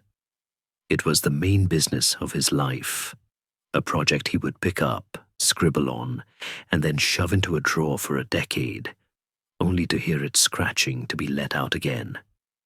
It was not merely a play. It was a mirror that grew as he grew. The angst-ridden fragment of his youth had now matured into a cosmic drama, and in 1808, amidst the smoke of Napoleon's wars, Goethe finally released Faust, Part 1 to the world. To open its pages is to step into the very architecture of the poet's soul, a place where the desire for infinite knowledge collides with the fragility of the human heart. The story begins in a setting that must have felt terribly familiar to the Privy Councillor, a dusty, high-ceiling study where a scholar sits surrounded by books he has ceased to believe in. Heinrich Faust is a man who has studied philosophy, law, medicine, and theology, and found them all to be empty husks. He knows everything, yet he feels nothing. He is the ultimate embodiment of the modern malaise, the man who has conquered the intellectual world, but lost his connection to the pulse of life. He stands on the edge of suicide, not out of sorrow, but out of boredom. He is saved only by the sound of Easter bells ringing outside his window, a sensory reminder of a faith he no longer holds, but still feels in his bones. It is into this vacuum of meaning that the devil steps. But Goethe's Mephistopheles is not the horned monster of medieval legend, smelling of brimstone and speaking in growls. He is a gentleman. He is witty, cynical, and surprisingly modern, a spirit of negation who mocks the self-importance of humanity. He appears first as a black poodle circling Faust in the fields, a detail that adds a touch of domestic surrealism to the cosmic encounter. When he finally reveals his true form, he offers Faust a deal. But here lies the genius of Goethe's revision, a nuance that scholars and philosophers have chewed on for 2 centuries. It is not a pact, but a wager. In the old legends, Faust simply sold his soul for 24 years of power. It was a transaction, goods for currency. Goethe found this boring. His Faust makes a far more dangerous bet. He tells the devil that he does not want power or riches. He wants satisfaction. He wants to experience the highest highs and the lowest lows of humanity. And the condition of the bet is terrifyingly specific. If I ever say to the moment, stay a while, you are so beautiful, / then you may cast me into chains. Faust is betting that he is so restless, so insatiable, that nothing in the universe, no pleasure, no achievement, no love, will ever make him want to stop moving. He is wagering his soul on his own unhappiness. It is the ultimate gamble of the striving man. The tragedy that follows is not a tale of sorcery, but of seduction. Mephistopheles does not drag Faust to hell. He drags him to a tavern, then to a witch's kitchen, and finally to the door of a simple, pious girl named Margaret, known as Gretchen. This serves as the emotional anchor of the play. Gretchen is everything Faust is not: innocent, content, and rooted in her small world of church, home, and garden. Faust, rejuvenated by a magic potion, falls for her with a catastrophic intensity. It is the collision of a hurricane with a house of cards. There is a profound historical sadness woven into the Gretchen story. As a young lawyer in Frankfurt, Goethe had followed the trial of Susanna Margareta Brandt, a servant girl who had killed her illegitimate newborn in a fit of despair and shame. She was executed in 1772. The horror of her fate had haunted Goethe for decades. In Faust, he resurrects her. He gives her a voice. The final scenes of Part 1, where Faust visits Gretchen in the dungeon on the eve of her execution, are among the most heart-wrenching in literature. Gretchen, driven mad by guilt and grief, refuses to escape with Faust. She accepts her judgment, and in doing so, is saved by a voice from heaven.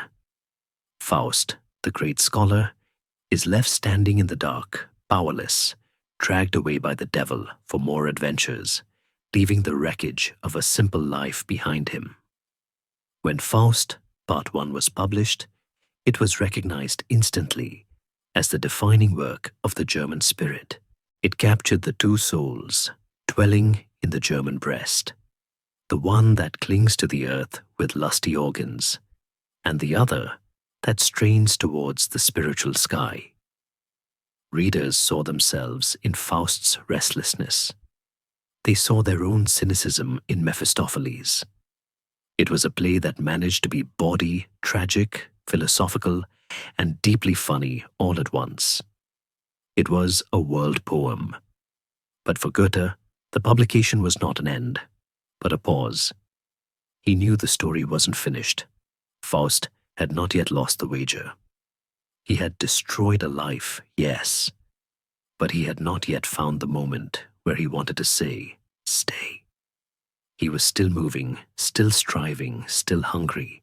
The big world of politics, war, and empire awaited him in Part 2, a manuscript that Goethe would keep locked away for another 20 years, like a secret weapon he was afraid to use. For now, however, the devil had been given his due. The book was out. Goethe could turn his attention back to the quiet, grey reality of his 60s. But the writing of Faust had changed him. He had spent so long inhabiting the mind of Mephistopheles that he had developed a kind of Mephistophelian armor, a layer of irony and detachment that protected him from the pain of the world. He became known as the Sage of Weimar, a man who looked at human folly with a slight, knowing smile. He had stared into the abyss, made a joke about it, and gone back to gardening. Yet, even a sage is not immune to the passage of time. The years following the release of Faust were marked by a slow, steady drumbeat of loss. The Weimar circle was thinning out. Friends were dying. The political map was settling into a reactionary quiet after the fall of Napoleon. Goethe began to feel like a survivor from a lost epoch, a living monument that people came to visit but didn't quite understand. He was famous, yes, but he was also increasingly alone. The silence in the house on the Frauenplan was growing deeper. The laughter of the balladeer was a distant echo. The wild hunt was a memory, and in this deepening silence, a new kind of anxiety began to take root. It was not the fear of hell. Goethe was far too much of a pagan to worry about pitchforks. but the fear of stagnation. He was terrified of becoming the very thing Faust despised, a man who stops. He needed a new challenge, a new source of heat to keep the blood moving in his veins. He looked at the west and saw only exhaustion and war. So, with the instinct of a migratory bird, he turned his eyes to the east. He began to read the Persian poets. He began to smell the scent of roses from Shiraz. The devil had taken him to the dungeon, but the poets of the Orient promised to take him to the tavern of the soul. The old man was about to set out on one last great journey, not on a horse, but on the wings of a metaphor, flying across centuries to find a brother he had never met. By the time the dust of the Napoleonic Wars settled, revealing a Europe stitched back together by the Congress of Vienna, Goethe stood like a solitary oak in a clearing where a forest had once been. The 1810s were not a time of triumph for the poet.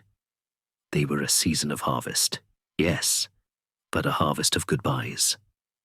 The Weimar Circle, that brilliant constellation of minds that had made a small German duchy, the envy of the world, was flickering out star by star. Schiller was gone, buried in the Kassengewölbe. The Duchess Amalia, the grand patroness of the arts, had passed away in the shadow of the French occupation. His mother, the joyous Frau Ayer, who had given him his storytelling soul, died in Frankfurt in 1808. Goethe received the news of these deaths with a stoicism that many mistook for coldness. He did not weep in public. He did not write sentimental eulogies. Instead, he built a wall of work around his grief. He believed that the only way to honor the dead was to continue the business of the living with twice the intensity. But the wall was tested to its limit in June 1816. Christiane, his little eroticum, the flower girl who had saved him from the French bayonets and warmed his bed for nearly 30 years, fell ill. It was not a gentle decline. She suffered a stroke, followed by excruciating pain. The house on the Frauenplan, usually a sanctuary of order, became a place of whispers and drawn curtains. Goethe, who had spent his life studying the laws of nature, now had to watch nature's cruelest law dismantle the woman he loved. He was paralyzed by it.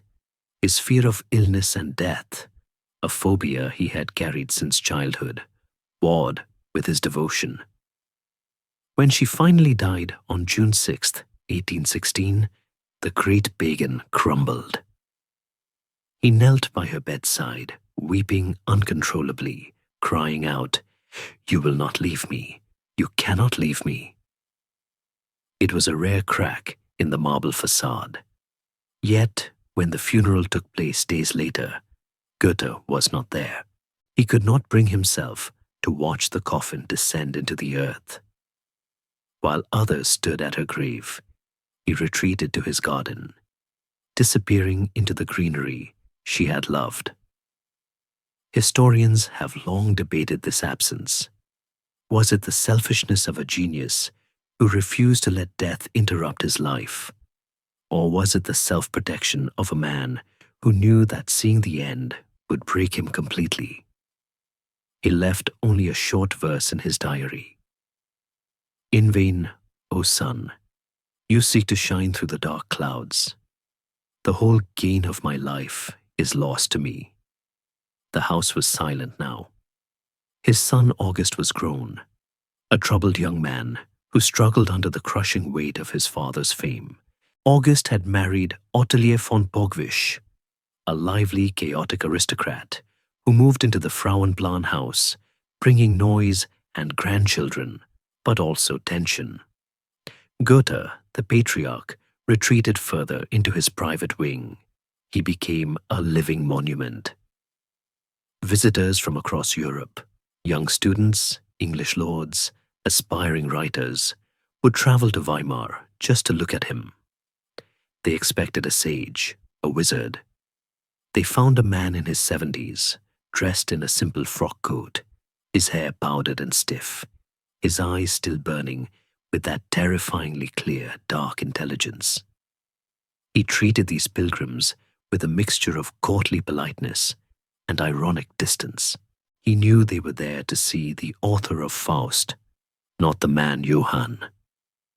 He would ask them about the weather, about the roads, diverting their attempts to discuss high philosophy. He was guarding his energy. He compared himself to a man floating on a shipwreck, trying to keep his head above the waves while the wreckage of his era floated past. And the era was indeed a wreckage. The defeat of Napoleon had unleashed a wave of German nationalism that Goethe found deeply distasteful. The young generation, the Romantics, were obsessed with medieval knights, patriotic fervor, and a narrow, aggressive definition of what it meant to be German. They wore their hair long and spoke of blood and soil. Goethe, the cosmopolitan who had considered himself a citizen of the world, looked at them with suspicion. He hated mob mentality. He hated extremism. When they burned French books and shouted nationalist slogans at the Wartburg Festival, he turned away in disgust. "I cannot hate the French," he famously said, "for I owe them so much of my culture." This refusal to join the patriotic chorus made him unpopular with the younger generation. They called him a prince's servant, a fossil of the old regime.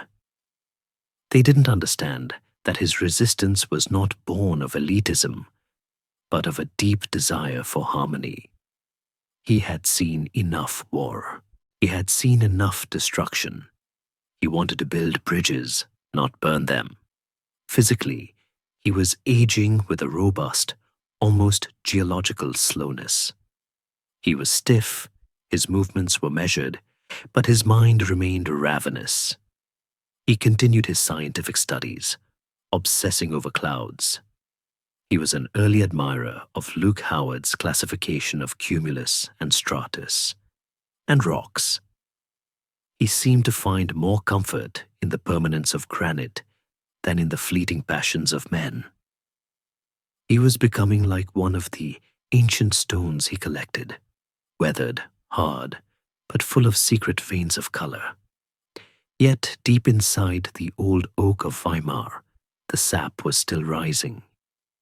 He was lonely. The silence of the house without Christian was heavy. The coldness of the political climate was stifling. He needed a new sun. He needed to fall in love again, not necessarily with a woman, though he was never quite done with that, but with a culture, a voice, a new way of seeing. He found it on a dusty shelf in the ducal library. It was a collection of poems by a 14th century Persian mystic named Hafiz. As he opened the book, the grey skies of Germany seemed to clear. Here was a voice that spoke across 500 years and 3,000 miles. Hafiz wrote of wine, of taverns, of nightingales, and of a love that was both earthly and divine. He was a survivor too, a man who had lived through the chaos of Timur's invasions, just as Goethe had lived through Napoleon's. Goethe felt a shock of recognition. He called Hafiz his twin. He realized that he didn't have to be a lonely survivor in 19th century Germany. He could be a traveler in the timeless East. The solitude of the survivor was about to end. The old man picked up his quill, dipped it in fresh ink, and prepared to embark on a hegira, a spiritual flight. He would not leave Weimar physically. His bones were too old for the carriage ride to the Orient. But his mind? His mind was already packing its bags for Persia. The survivor was about to become a pilgrim. In the quiet library of his mind, Goethe unrolled a carpet woven from words and stepped onto the sands of a distant land. The year was 1814, and the poet, now 65, had found a companion who could match him drink for drink and verse for verse, though the man had been dead for nearly 400 years. This new twin brother was Shamsuddin Muhammad Hafiz, the great lyric poet of Shiraz. When Goethe read the first German translation of Hafiz's Divan, he felt a shock of recognition that went deeper than literary appreciation. It was a vibration of the soul. Hafiz had lived in 14th century Persia, a time of bloodshed, tyranny, and invasion, much like the Napoleonic era Goethe had just survived. Yet Hafiz did not write of war. He wrote of the nightingale, the rose, the tavern, and the beloved. He met the brutality of the world with a defiant, ecstatic embrace of life. Goethe, the sage of Weimar, looked at Hafiz and saw a mirror. Here was another man who had refused to let the chaos of history destroy his inner garden. Inspired, Goethe began to write back. He did not simply translate Hafiz. He responded to him. He adopted the persona of a traveler from the West, journeying to the East to seek wisdom, rest, and the scent of the rose. This collection of poems would become the West Eastern Divan, a work that stands as a monumental bridge between two civilizations. In an age when European nationalism was building walls, Goethe was building a Silk Road of the imagination. He donned a mental turban. He referred to himself as a merchant of words. He played with the idea that wisdom is not the property of the North or the South, but a current that flows wherever the heart is open. But a poet cannot live on ink alone. The Divan needed a muse, a living heartbeat to drive the rhythm of the verse. Fate provided her in the form of Marianne von Willemer. She was 30 years old, an actress and dancer with a sharp wit and a dark, mesmerizing beauty. She was the wife of a Frankfurt banker, a friend of Goethe's, making her technically off-limits, a situation that by now was a familiar pattern in the poet's life. But this was not the tortured, silent longing he had felt for Charlotte von Stein. This was a playful, intellectual fire. They met in the summer of 1814 and again in 1815, in the vineyards of the Rhine and the gardens of Heidelberg. What followed was one of the most unique literary love affairs in history. They began a poetic dialogue, casting themselves as characters in the Divan. He was Hatem, the wise elder, and she was Suleika, the clever, passionate beloved. They wrote poems to each other, sometimes passing slips of paper across the dinner table, sometimes sending letters that crossed on the road. But here is the secret that remained hidden for decades. Marianne was not just a muse. She was a co-author. Several of the most beautiful poems in the West Eastern Divan, long attributed to Goethe, were actually written by Marianne. Goethe knew this, of course. He silently folded her verses into his own collection, blending their voices until they were indistinguishable. It was the ultimate act of union. They were not just sharing a bed or a glance. They were sharing a literary identity. In the golden light of the Heidelberg castle ruins, they spent their last days together. They watched the sun set over the Neckar River, feeling the ginkgo biloba leaf, a symbol Goethe loved for its split unity, represent their two souls bound as one.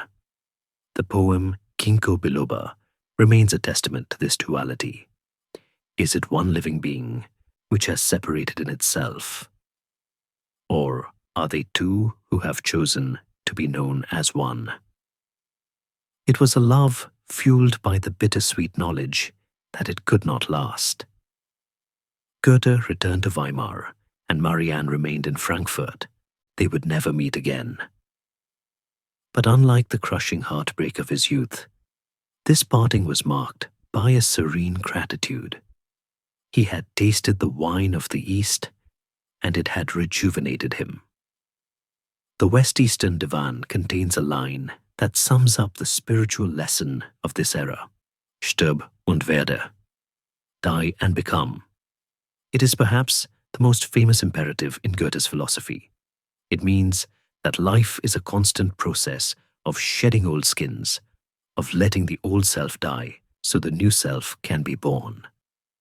If you do not die and become, you are merely a gloomy guest on the dark earth. Goethe had practiced what he preached. He had died as the Sturm und Drang rebel, died as the classicist minister, and now he was being reborn as the mystic sage. He was molting again. The publication of the Divan in 1819 baffled many of his contemporaries. They didn't know what to make of this old German statesman writing about dervishes and cupbearers. They found it strange, exotic, perhaps a bit senile. They missed the point. Goethe wasn't playing dress-up. He was proposing a radical cosmopolitanism. He was saying that the Orient and the Occident are not enemies, but two halves of the same human fruit. Who knows himself and others /will also recognize here /Orient and Occident / are no longer to be separated. In the twilight of his life, Goethe had found a way to be young again. He sat in his study in Weimar, but his spirit was sitting in a tavern in Shiraz, clinking glasses with Hafiz, laughing at the vanity of kings and the foolishness of those who think they can stop time. He had found the overflowing cup of existence. The grey fog of the post-war years had lifted, burned away by the sun of the east. The old oak tree had put out fresh leaves, defying the winter one last time. He was ready for the final act, armed with the wisdom of the Sufis and the memory of a woman's voice in the Heidelberg wind. The East had given Goethe spiritual wings, but the spa town of Marienbad offered something more dangerous: the illusion of physical youth. In the summer of 1823, the 73-year-old poet arrived in the Bohemian resort town, not as a frail invalid seeking a cure for his stiff joints, but with the strode of a man half his age. The waters of Marienbad were famous for healing the body, but the air of that particular summer seemed charged with a strange, frantic electricity that targeted the heart. Goethe was about to fall in love one last time, and it would be a fall from a terrifying height. Her name was Ulrike von Levetzow. She was 19 years old. She had blue eyes, an easy laugh, and a complete lack of pretension. She was not a muse in the style of Marianne, who could quote Persian poetry, nor a disciplinarian like Charlotte. She was simply a girl, bright, kind, and horrifyingly young. Goethe had known her mother, Amelie, for years, and had bounced Ulrike on his knee when she was a child. But now, seeing her walk across the promenade in her summer dress, the old poet felt a seismic shift in his chest. The die and become philosophy was working too well. He was becoming a teenager again, the spectacle of the most famous man in Europe, a grandfatherly figure with a chest full of medals, trailing after a teenager like a lovesick puppy, was a source of both amusement and scandal to the spa society. He danced with her at the balls, ignoring his aching bones. He brought her flowers. He waited for her on the walking paths, his heart racing at the sight of her parasol. To the onlookers, it was grotesque. To Goethe, it was a miracle. He truly believed that the sheer force of his spirit could bridge the 54-year chasm between them. He felt that his soul was ageless, and therefore his love was valid. The delusion reached its climax in a moment that is painful to recount. Goethe decided to propose. He was too terrified to ask her himself, perhaps sensing on some level the absurdity of the situation. Instead, he asked his old friend, the Grand Duke Karl August, to act as his second. Imagine the scene. The ruler of Saxe-Weimar-Eisenach, dressed in his military finery, approaching Ulrike's mother to ask for her teenage daughter's hand on behalf of his 74-year-old prime minister. It was a gesture of immense tragic loyalty from the Duke and a measure of Goethe's desperate hope. The answer, of course, was no. It was a gentle no. Ulrike herself later said she loved him like a grandfather and had no desire to marry anyone yet. But it was a door slamming shut. The illusion of eternal youth shattered. Goethe was not the romantic hero. He was an old man who had misread the script. The humiliation was absolute. He had to pack his bags and leave Marienbad, the paradise that had turned into a purgatory. The journey back to Weimar in September 1823 became the birthplace of one of the greatest poems in the German language. As the carriage rattled over the rough Bohemian roads, shaking his weary body, Goethe began to write. He did not write out of tranquility. He wrote to keep his heart from stopping. He poured his grief, his passion, and his terrifying sense of loss onto the paper. The rhythm of the carriage wheels became the rhythm of the verse. This was the Marienbad elegy. What shall I hope from meeting once again? The blow is struck, and here I am, alone. The poem is a raw, bleeding cry of agony. It documents the loss of the beloved, but more deeply, the loss of the self. He describes the gates of paradise closing behind him. He confesses that his philosophy, his science, his fame, all of it is worthless against the crushing weight of this rejection. For a man who had spent his life preaching balance and renunciation, the elegy is a shocking admission of vulnerability. He admits that he is lost, that the universe has gone dark. When he arrived back in Weimar, he was a broken man.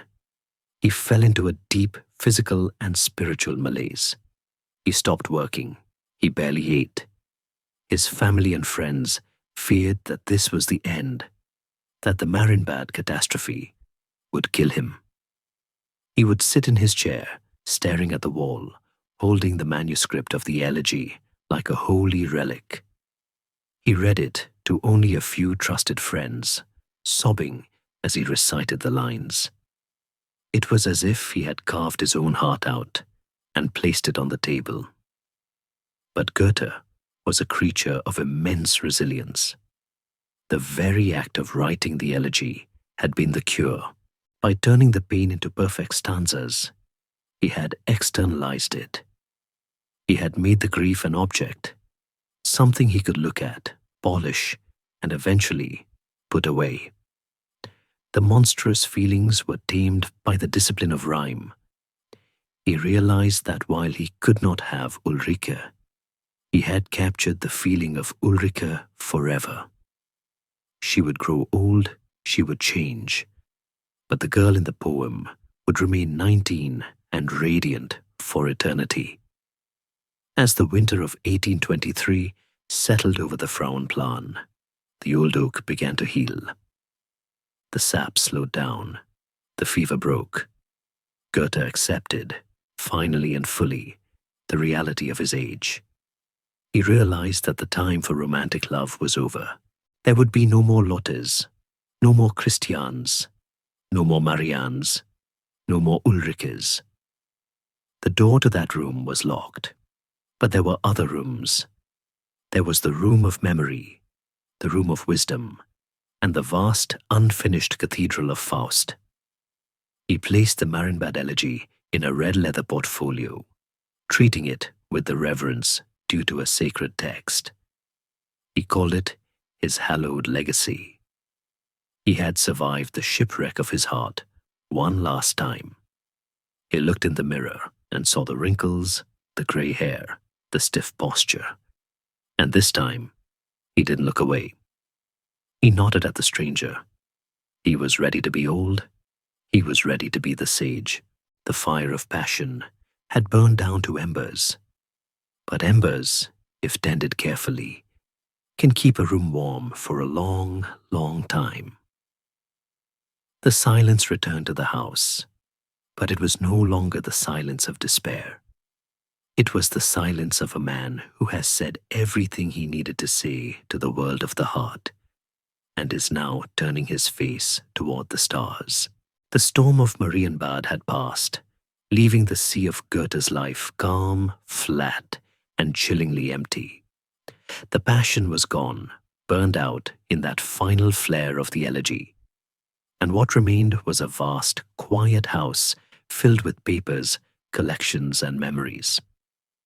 The old poet, now entering his mid-70s, realized he had one final crucial role to play, the curator of his own legend. He knew that when he died, the vultures would descend, biographers, critics, and gossips, all hungry to tear apart the great pagan. He needed a guardian. He needed someone who would not just preserve his words, but understand the silence between them. Fate, which had sent him mentors and muses in his youth, now sent him a servant in the noblest sense of the word. His name was Johann Peter Eckermann. Eckermann arrived in Weimar like a pilgrim approaching a shrine.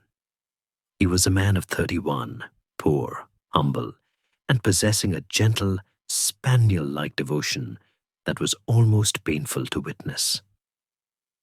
He had grown up in poverty in the marshlands of Hanover, selling cow dung for fuel, and had taught himself to write by scratching letters in the sand. He had sent Goethe a manuscript, a study of Goethe's own poetry, and waited. When the summons came, Eckermann walked much of the way to Weimar. He entered the house on the Frauenplan trembling. He expected to meet a god. He met a man in a blue frock coat who looked at him with large, dark, probing eyes and said simply, "I have good things for you to do." Thus began one of the most touching and significant relationships in literary history. Eckermann was not a secretary. He was a spiritual son. Goethe's own biological son, August, was a source of constant, quiet heartbreak. August was a talented but weak-willed man, crushed by the burden of being the little Goethe. He drank too much, struggled with debt, and lived a chaotic life that embarrassed his disciplined father. Eckermann, by contrast, was all order, reverence, and attention. He moved into a small room near the Frauenplan and dedicated his entire existence to the master. The ritual of their days was simple and profound. Eckermann would come to Goethe's house for dinner or for long walks in the park.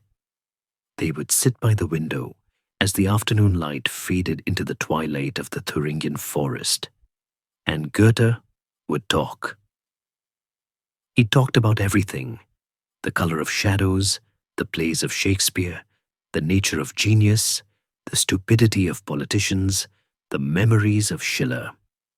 Eckermann would listen, absorbing every nuance, and then rush home to write it all down in his journal.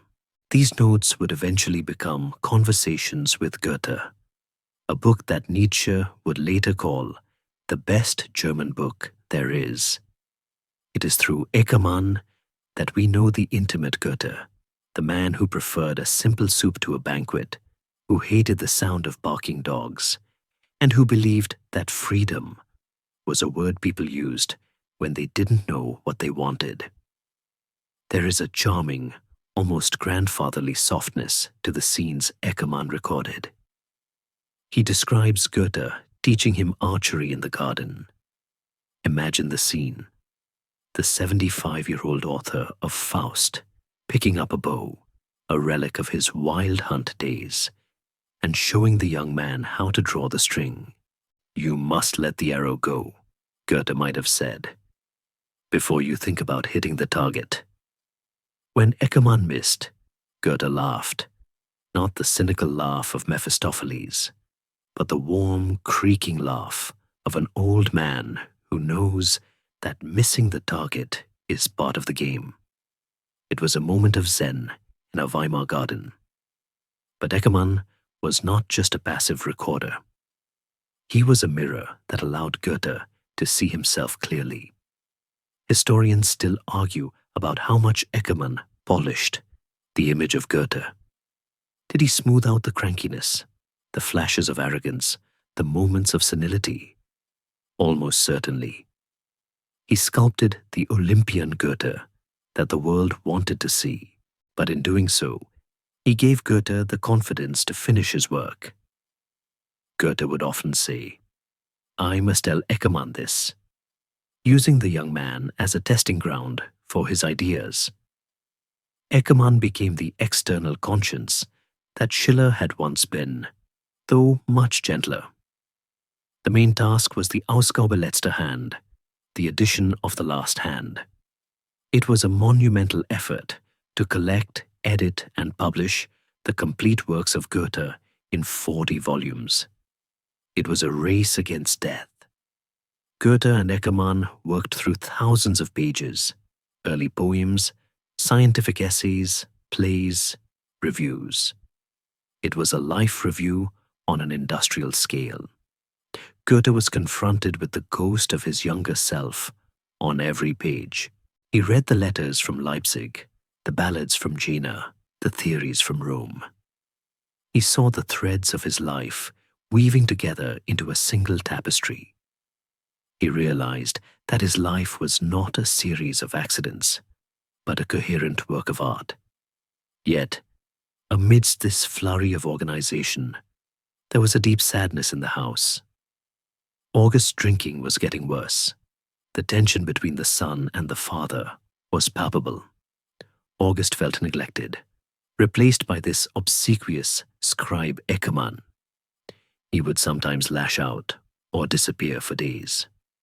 Goethe, who could manage the finances of a duchy and the meter of a poem, could not fix his own son. He retreated into his work, using the conversations as a shield against the domestic tragedy unfolding downstairs. It is a painful irony.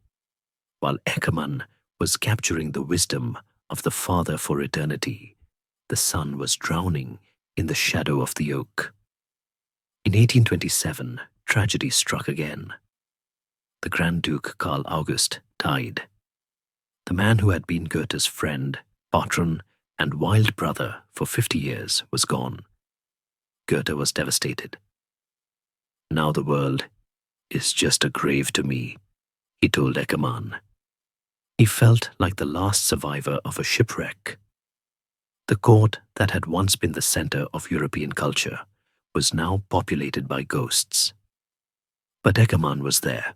He sat with the old man in the silence, letting him grieve without words. He became the anchor that kept Goethe from drifting away into total despair. It was Eckermann who finally asked the question that had been hanging in the air for 20 years. The complete works were almost ready, but there was a hole in the collection, a massive, gaping hole. "What about the second part of Faust?" Eckermann asked. The manuscript was a mess of fragments, scenes written decades apart, notes scribbled on envelopes. Goethe waved his hand, dismissing it as incommensurable, a puzzle that no one would understand. He was afraid of it. He was afraid that his old mind could not hold the vast cosmic architecture of the conclusion. But Eckermann persisted. He used the same gentle pressure Schiller had used a lifetime ago.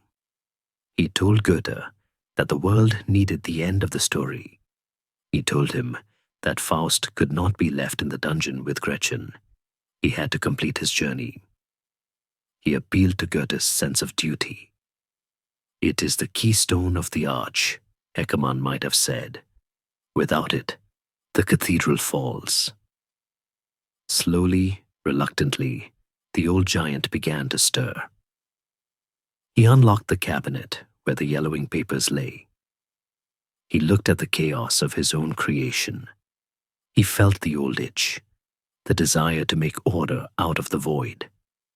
He looked at Eckermann, waiting with his pen poised, eyes full of faith. Goethe sighed, a sound that carried the weight of 80 years. "Very well," he said. "Let us try to save the soul of Dr. Faust." The faithful scribe dipped his pen. The final dictation was about to begin.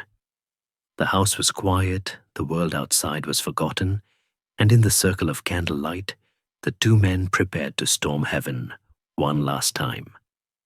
The year 1830 broke over Weimar, not with the promise of a new decade, but with a tidal wave of sorrow that threatened to wash the pen from the old man's hand. Goethe was 81 years old. He had outlived his wife, his best friend Schiller, his patron the Duke, and his mother. He stood like a solitary lighthouse on the edge of a dark ocean, the waves chipping away at the foundation. But the cruelest wave was yet to crash.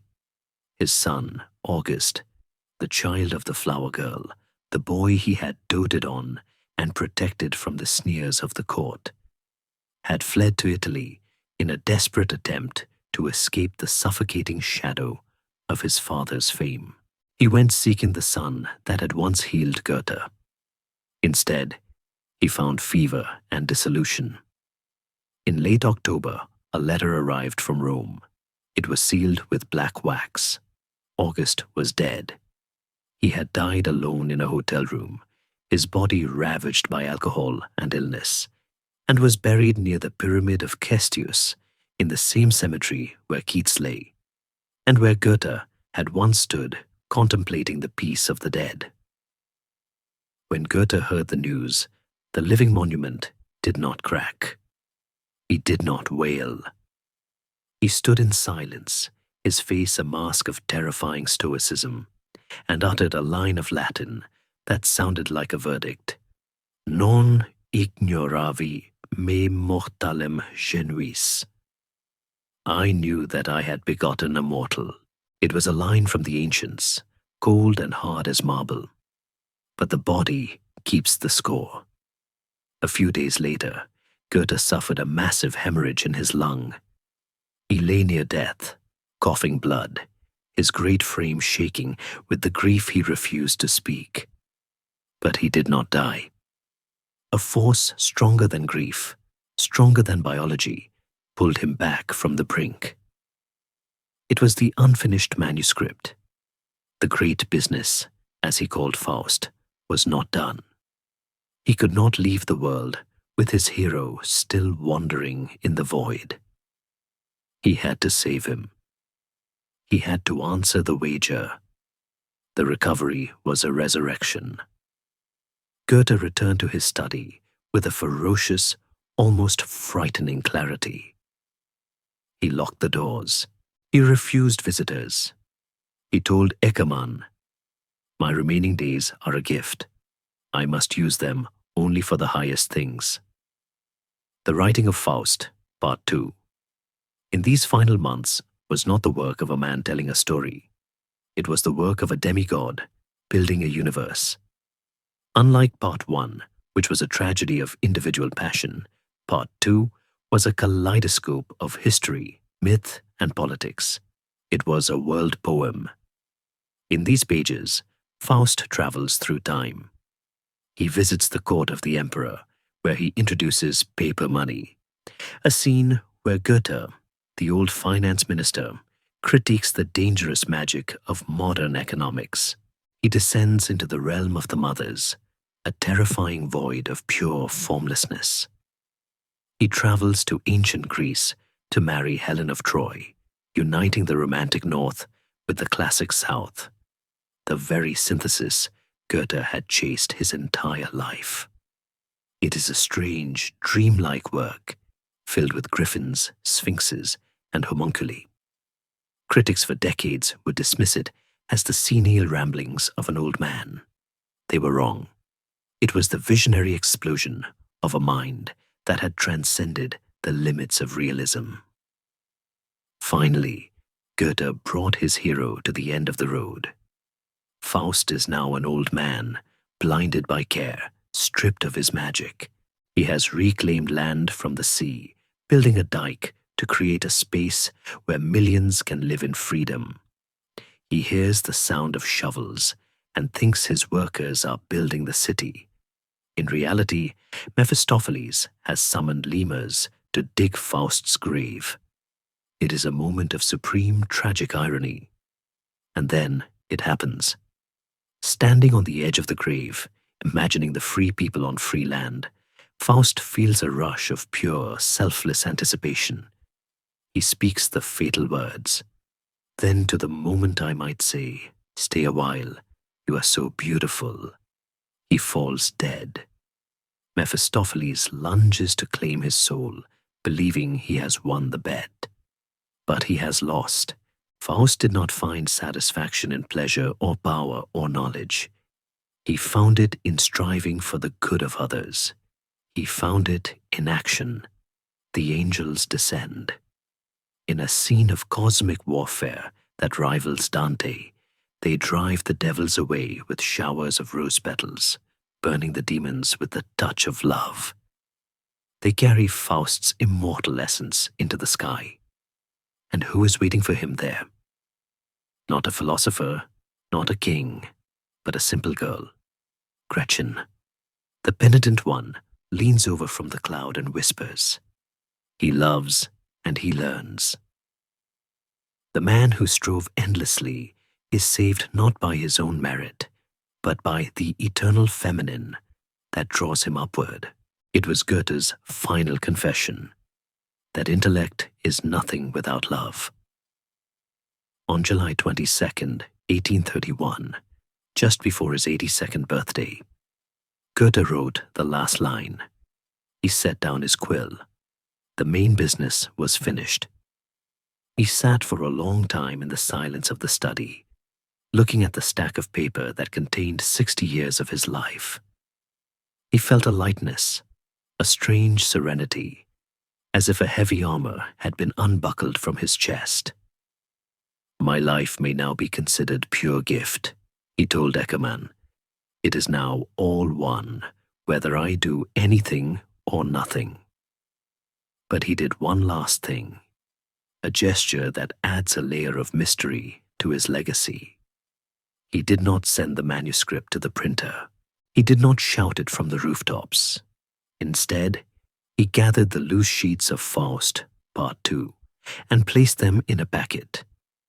He wrapped the packet in durable paper.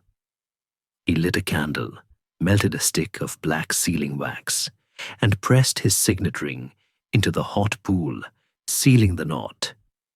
He turned to Eckermann and gave him strict instructions. The packet was not to be opened until after his death. He knew the world was not ready for it. The age of railroads and factories, of quick profits and shallow politics, would not understand the mystical, sprawling architecture of his final vision. He was burying a time capsule. He was sending a letter to the future, over the heads of his contemporaries. Let it lie here, he said, touching the sealed packet. It is my bequest to the centuries. The desk was clear. The collections were organized. The letters were answered. The great pagan had tidied his room. He spent his final winter in a state of quiet grace, reading, looking at his minerals, and watching the light change on the Kickelhahn hills. He was like a guest at a party who has put on his coat and is standing by the door, waiting for the carriage, not impatient, just ready. The struggle of the two souls was over. The wild blood of the wanderer and the cold ink of the bureaucrat had finally merged into the wisdom of the sage. There is a profound peace in imagining Goethe in these last months. The frantic energy that had driven him from Frankfurt to Leipzig, from the mines to the mountains, from Lotte to Ulrike, had finally settled. He was no longer becoming. He simply was. He sat in his armchair, a blanket over his knees, and perhaps, in the flickering firelight, he saw them all again. The puppets of his childhood, the spire of Strasbourg, the moon over Rome, the eyes of Schiller, the roses of Christian. They were all there, woven into the fabric of the sealed packet on the desk. He had turned his life into a myth, and now the myth was ready to sleep. March arrived in Weimar in 1832 with a deceptive gentleness. The first green shoots of the crocuses pushing through the frost in the garden of the Frauenplan, signaling a spring that the master of the house would not see bloom. Goethe was 82 years old, a towering age for the 19th century, a relic of an era that had already passed into history. He had outlived the Holy Roman Empire, the French Revolution, the Napoleonic Wars, and the Romantic Storm. He sat in his high-backed armchair, wrapped in a dressing gown, his body finally surrendering to the accumulated weight of 8 decades of relentless activity. It began as a simple catarrh, a cold caught while out for a carriage ride, but it settled deep in his chest, turning into a painful tightness that made every breath a labor. Yet, even as his lungs failed, his mind remained a terrifyingly active engine, spinning its wheels in the thinning air. He did not lie in bed. His constitution was too restless for the horizontal defeat of the sick room. He sat up, sometimes sleeping, sometimes waking, with a start to speak of scientific theories or unfinished letters. His hands moving constantly over the blanket. Those hands, the hands that had held the quill for Werther, that had dissected the intermaxillary bone, that had caressed the face of Lotte and the hair of Christian, were now performing a final phantom pantomime. He was writing in the air. His index finger traced lines of invisible text on his knee, on the quilt, on the empty space before him. He was correcting proofs that existed only in his mind, placing commas, crossing out adjectives, organizing the chaos until the very end. It was a haunting image of the striving man, the Faustian spirit that refuses to stop creating even when the tools are taken away. His daughter-in-law, Ottilie, sat by his side, holding his hand when he wasn't writing on the wind, wiping the sweat from his high, furrowed forehead. She, who had often been a source of noise and chaos in the house, became the angel of his final hours. Eckermann, the faithful scribe, stood in the doorway, watching the sun set on the greatest life of the age, recording the fading light with a broken heart. On the morning of March 22nd, the end drew near.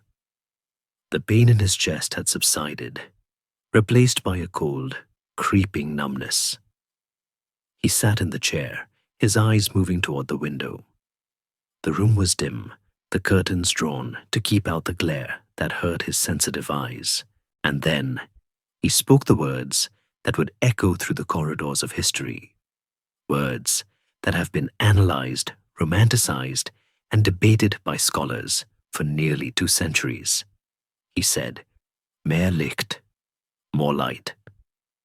To the poetic imagination, this was a final prayer for spiritual illumination, a last cry of the great humanist seeking the ultimate truth beyond the veil of death. It fits the legend perfectly. The man of the Enlightenment, asking for clarity as he enters the dark. But historians, with their tender empiricism, suggest a simpler, more human truth. They argue that he was merely asking a servant to open the second shutter, to let the physical sunlight into the room so he could see the world one last time. He wanted to see the garden. He wanted to see the colors he had studied so passionately. Perhaps both are true. For Goethe, the physical and the spiritual were never separate. To ask for sunlight was to ask for God. To ask for clarity was to ask for life. As the shutter was opened, the light flooded in, catching the dust motes dancing in the air. Goethe looked at it, his eyes widening. The phantom writing on the knee stopped. The finger came to rest. At around noon, he shifted in his chair, settling himself as if for a nap. He did not struggle. There was no Mephistophelian pact to fight over, no demons to banish. There was only the quiet, rhythmic slowing of a great machine. The breathing became shallow, then imperceptible. Eckermann later wrote that the moment of death was so gentle that they did not know he was gone until they saw that the chest no longer moved. The moment had come. He had said to the fleeting breath, "Stay," and it had obeyed. The silence that filled the room was not empty. It was heavy, like the silence of a library after the last book has been closed. Weimar stopped. The news spread through the town, then through Germany, then through Europe. The sun is set.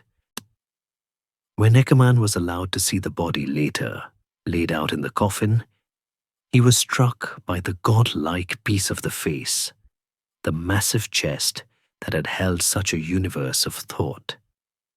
He touched the forehead one last time, a disciple saying goodbye to his prophet. The funeral was a state event, a procession of torches and black velvet, but the true burial had already happened. He was buried in the heart of the culture he had created.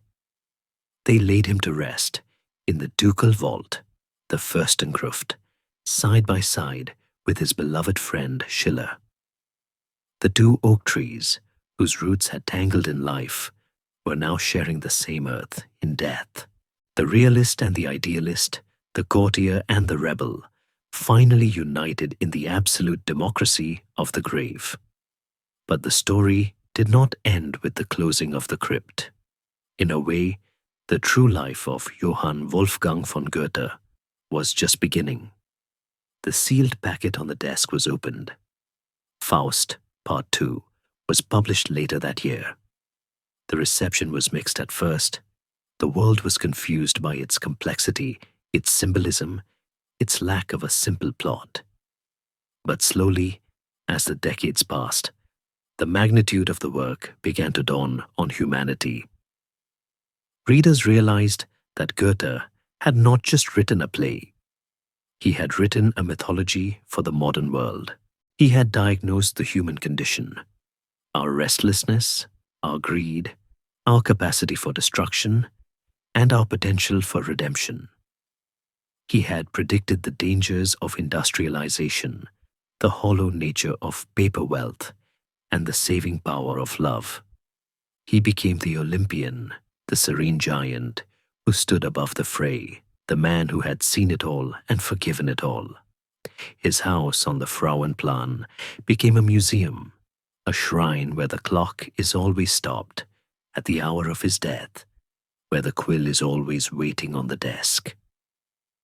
But the real museum is the German language itself, which he expanded, polished, and enriched until it could hold every shade of human emotion.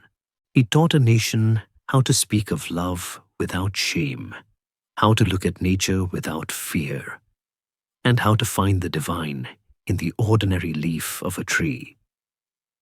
The boy who had played with a puppet theater in Frankfurt had pulled the strings of the world, and unlike the child in the nursery, he had never put them back in the box. The play continues.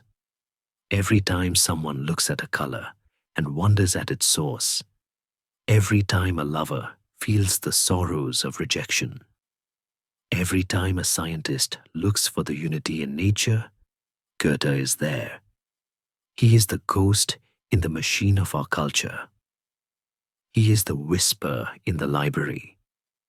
He is the light that streams through the open shutter.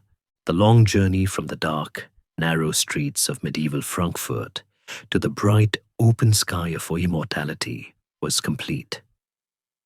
The striving man had finally found his rest, not by ceasing to be, but by becoming everything.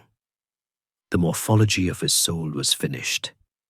The leaf had become the fruit, and the fruit had fallen, scattering its seeds into the soil of the future. The gardener sleeps, but the garden, wild, beautiful, and infinite, grows on. Now, let the heavy velvet curtain of history fall gently across the stage. The applause has faded. The candles in the theater are snuffed out one by one, and the great actors have all gone home to rest. The house on the Frauenplan is dark now, save for the moonlight spilling across the floorboards where the great poet once walked. The dust motes settle in the quiet air. The books on the shelves are sleeping, their stories folded tight within their covers. You have walked a long road tonight. You have traveled from the puppet theaters of childhood to the high passes of the Alps, from the deep mines of the earth to the open sky of the east. You have seen a man strive, love, suffer, and build, and now, like him, you have reached the moment of stillness. There is nothing more to achieve tonight. There are no more letters to write, no more wagers to make, no more mountains to climb. Let the image of the old sage sitting by his window fade into a soft, comforting gray. He is at peace, and so are you. The striving is over. The more light he asked for has softened into the gentle darkness of sleep, the darkness that heals and renews. Like a leaf falling gently to the forest floor, let your thoughts drift down, landing softly, resting in the great, quiet unity of the night. The story is told. The book is closed. The silence is yours. Sweet dreams,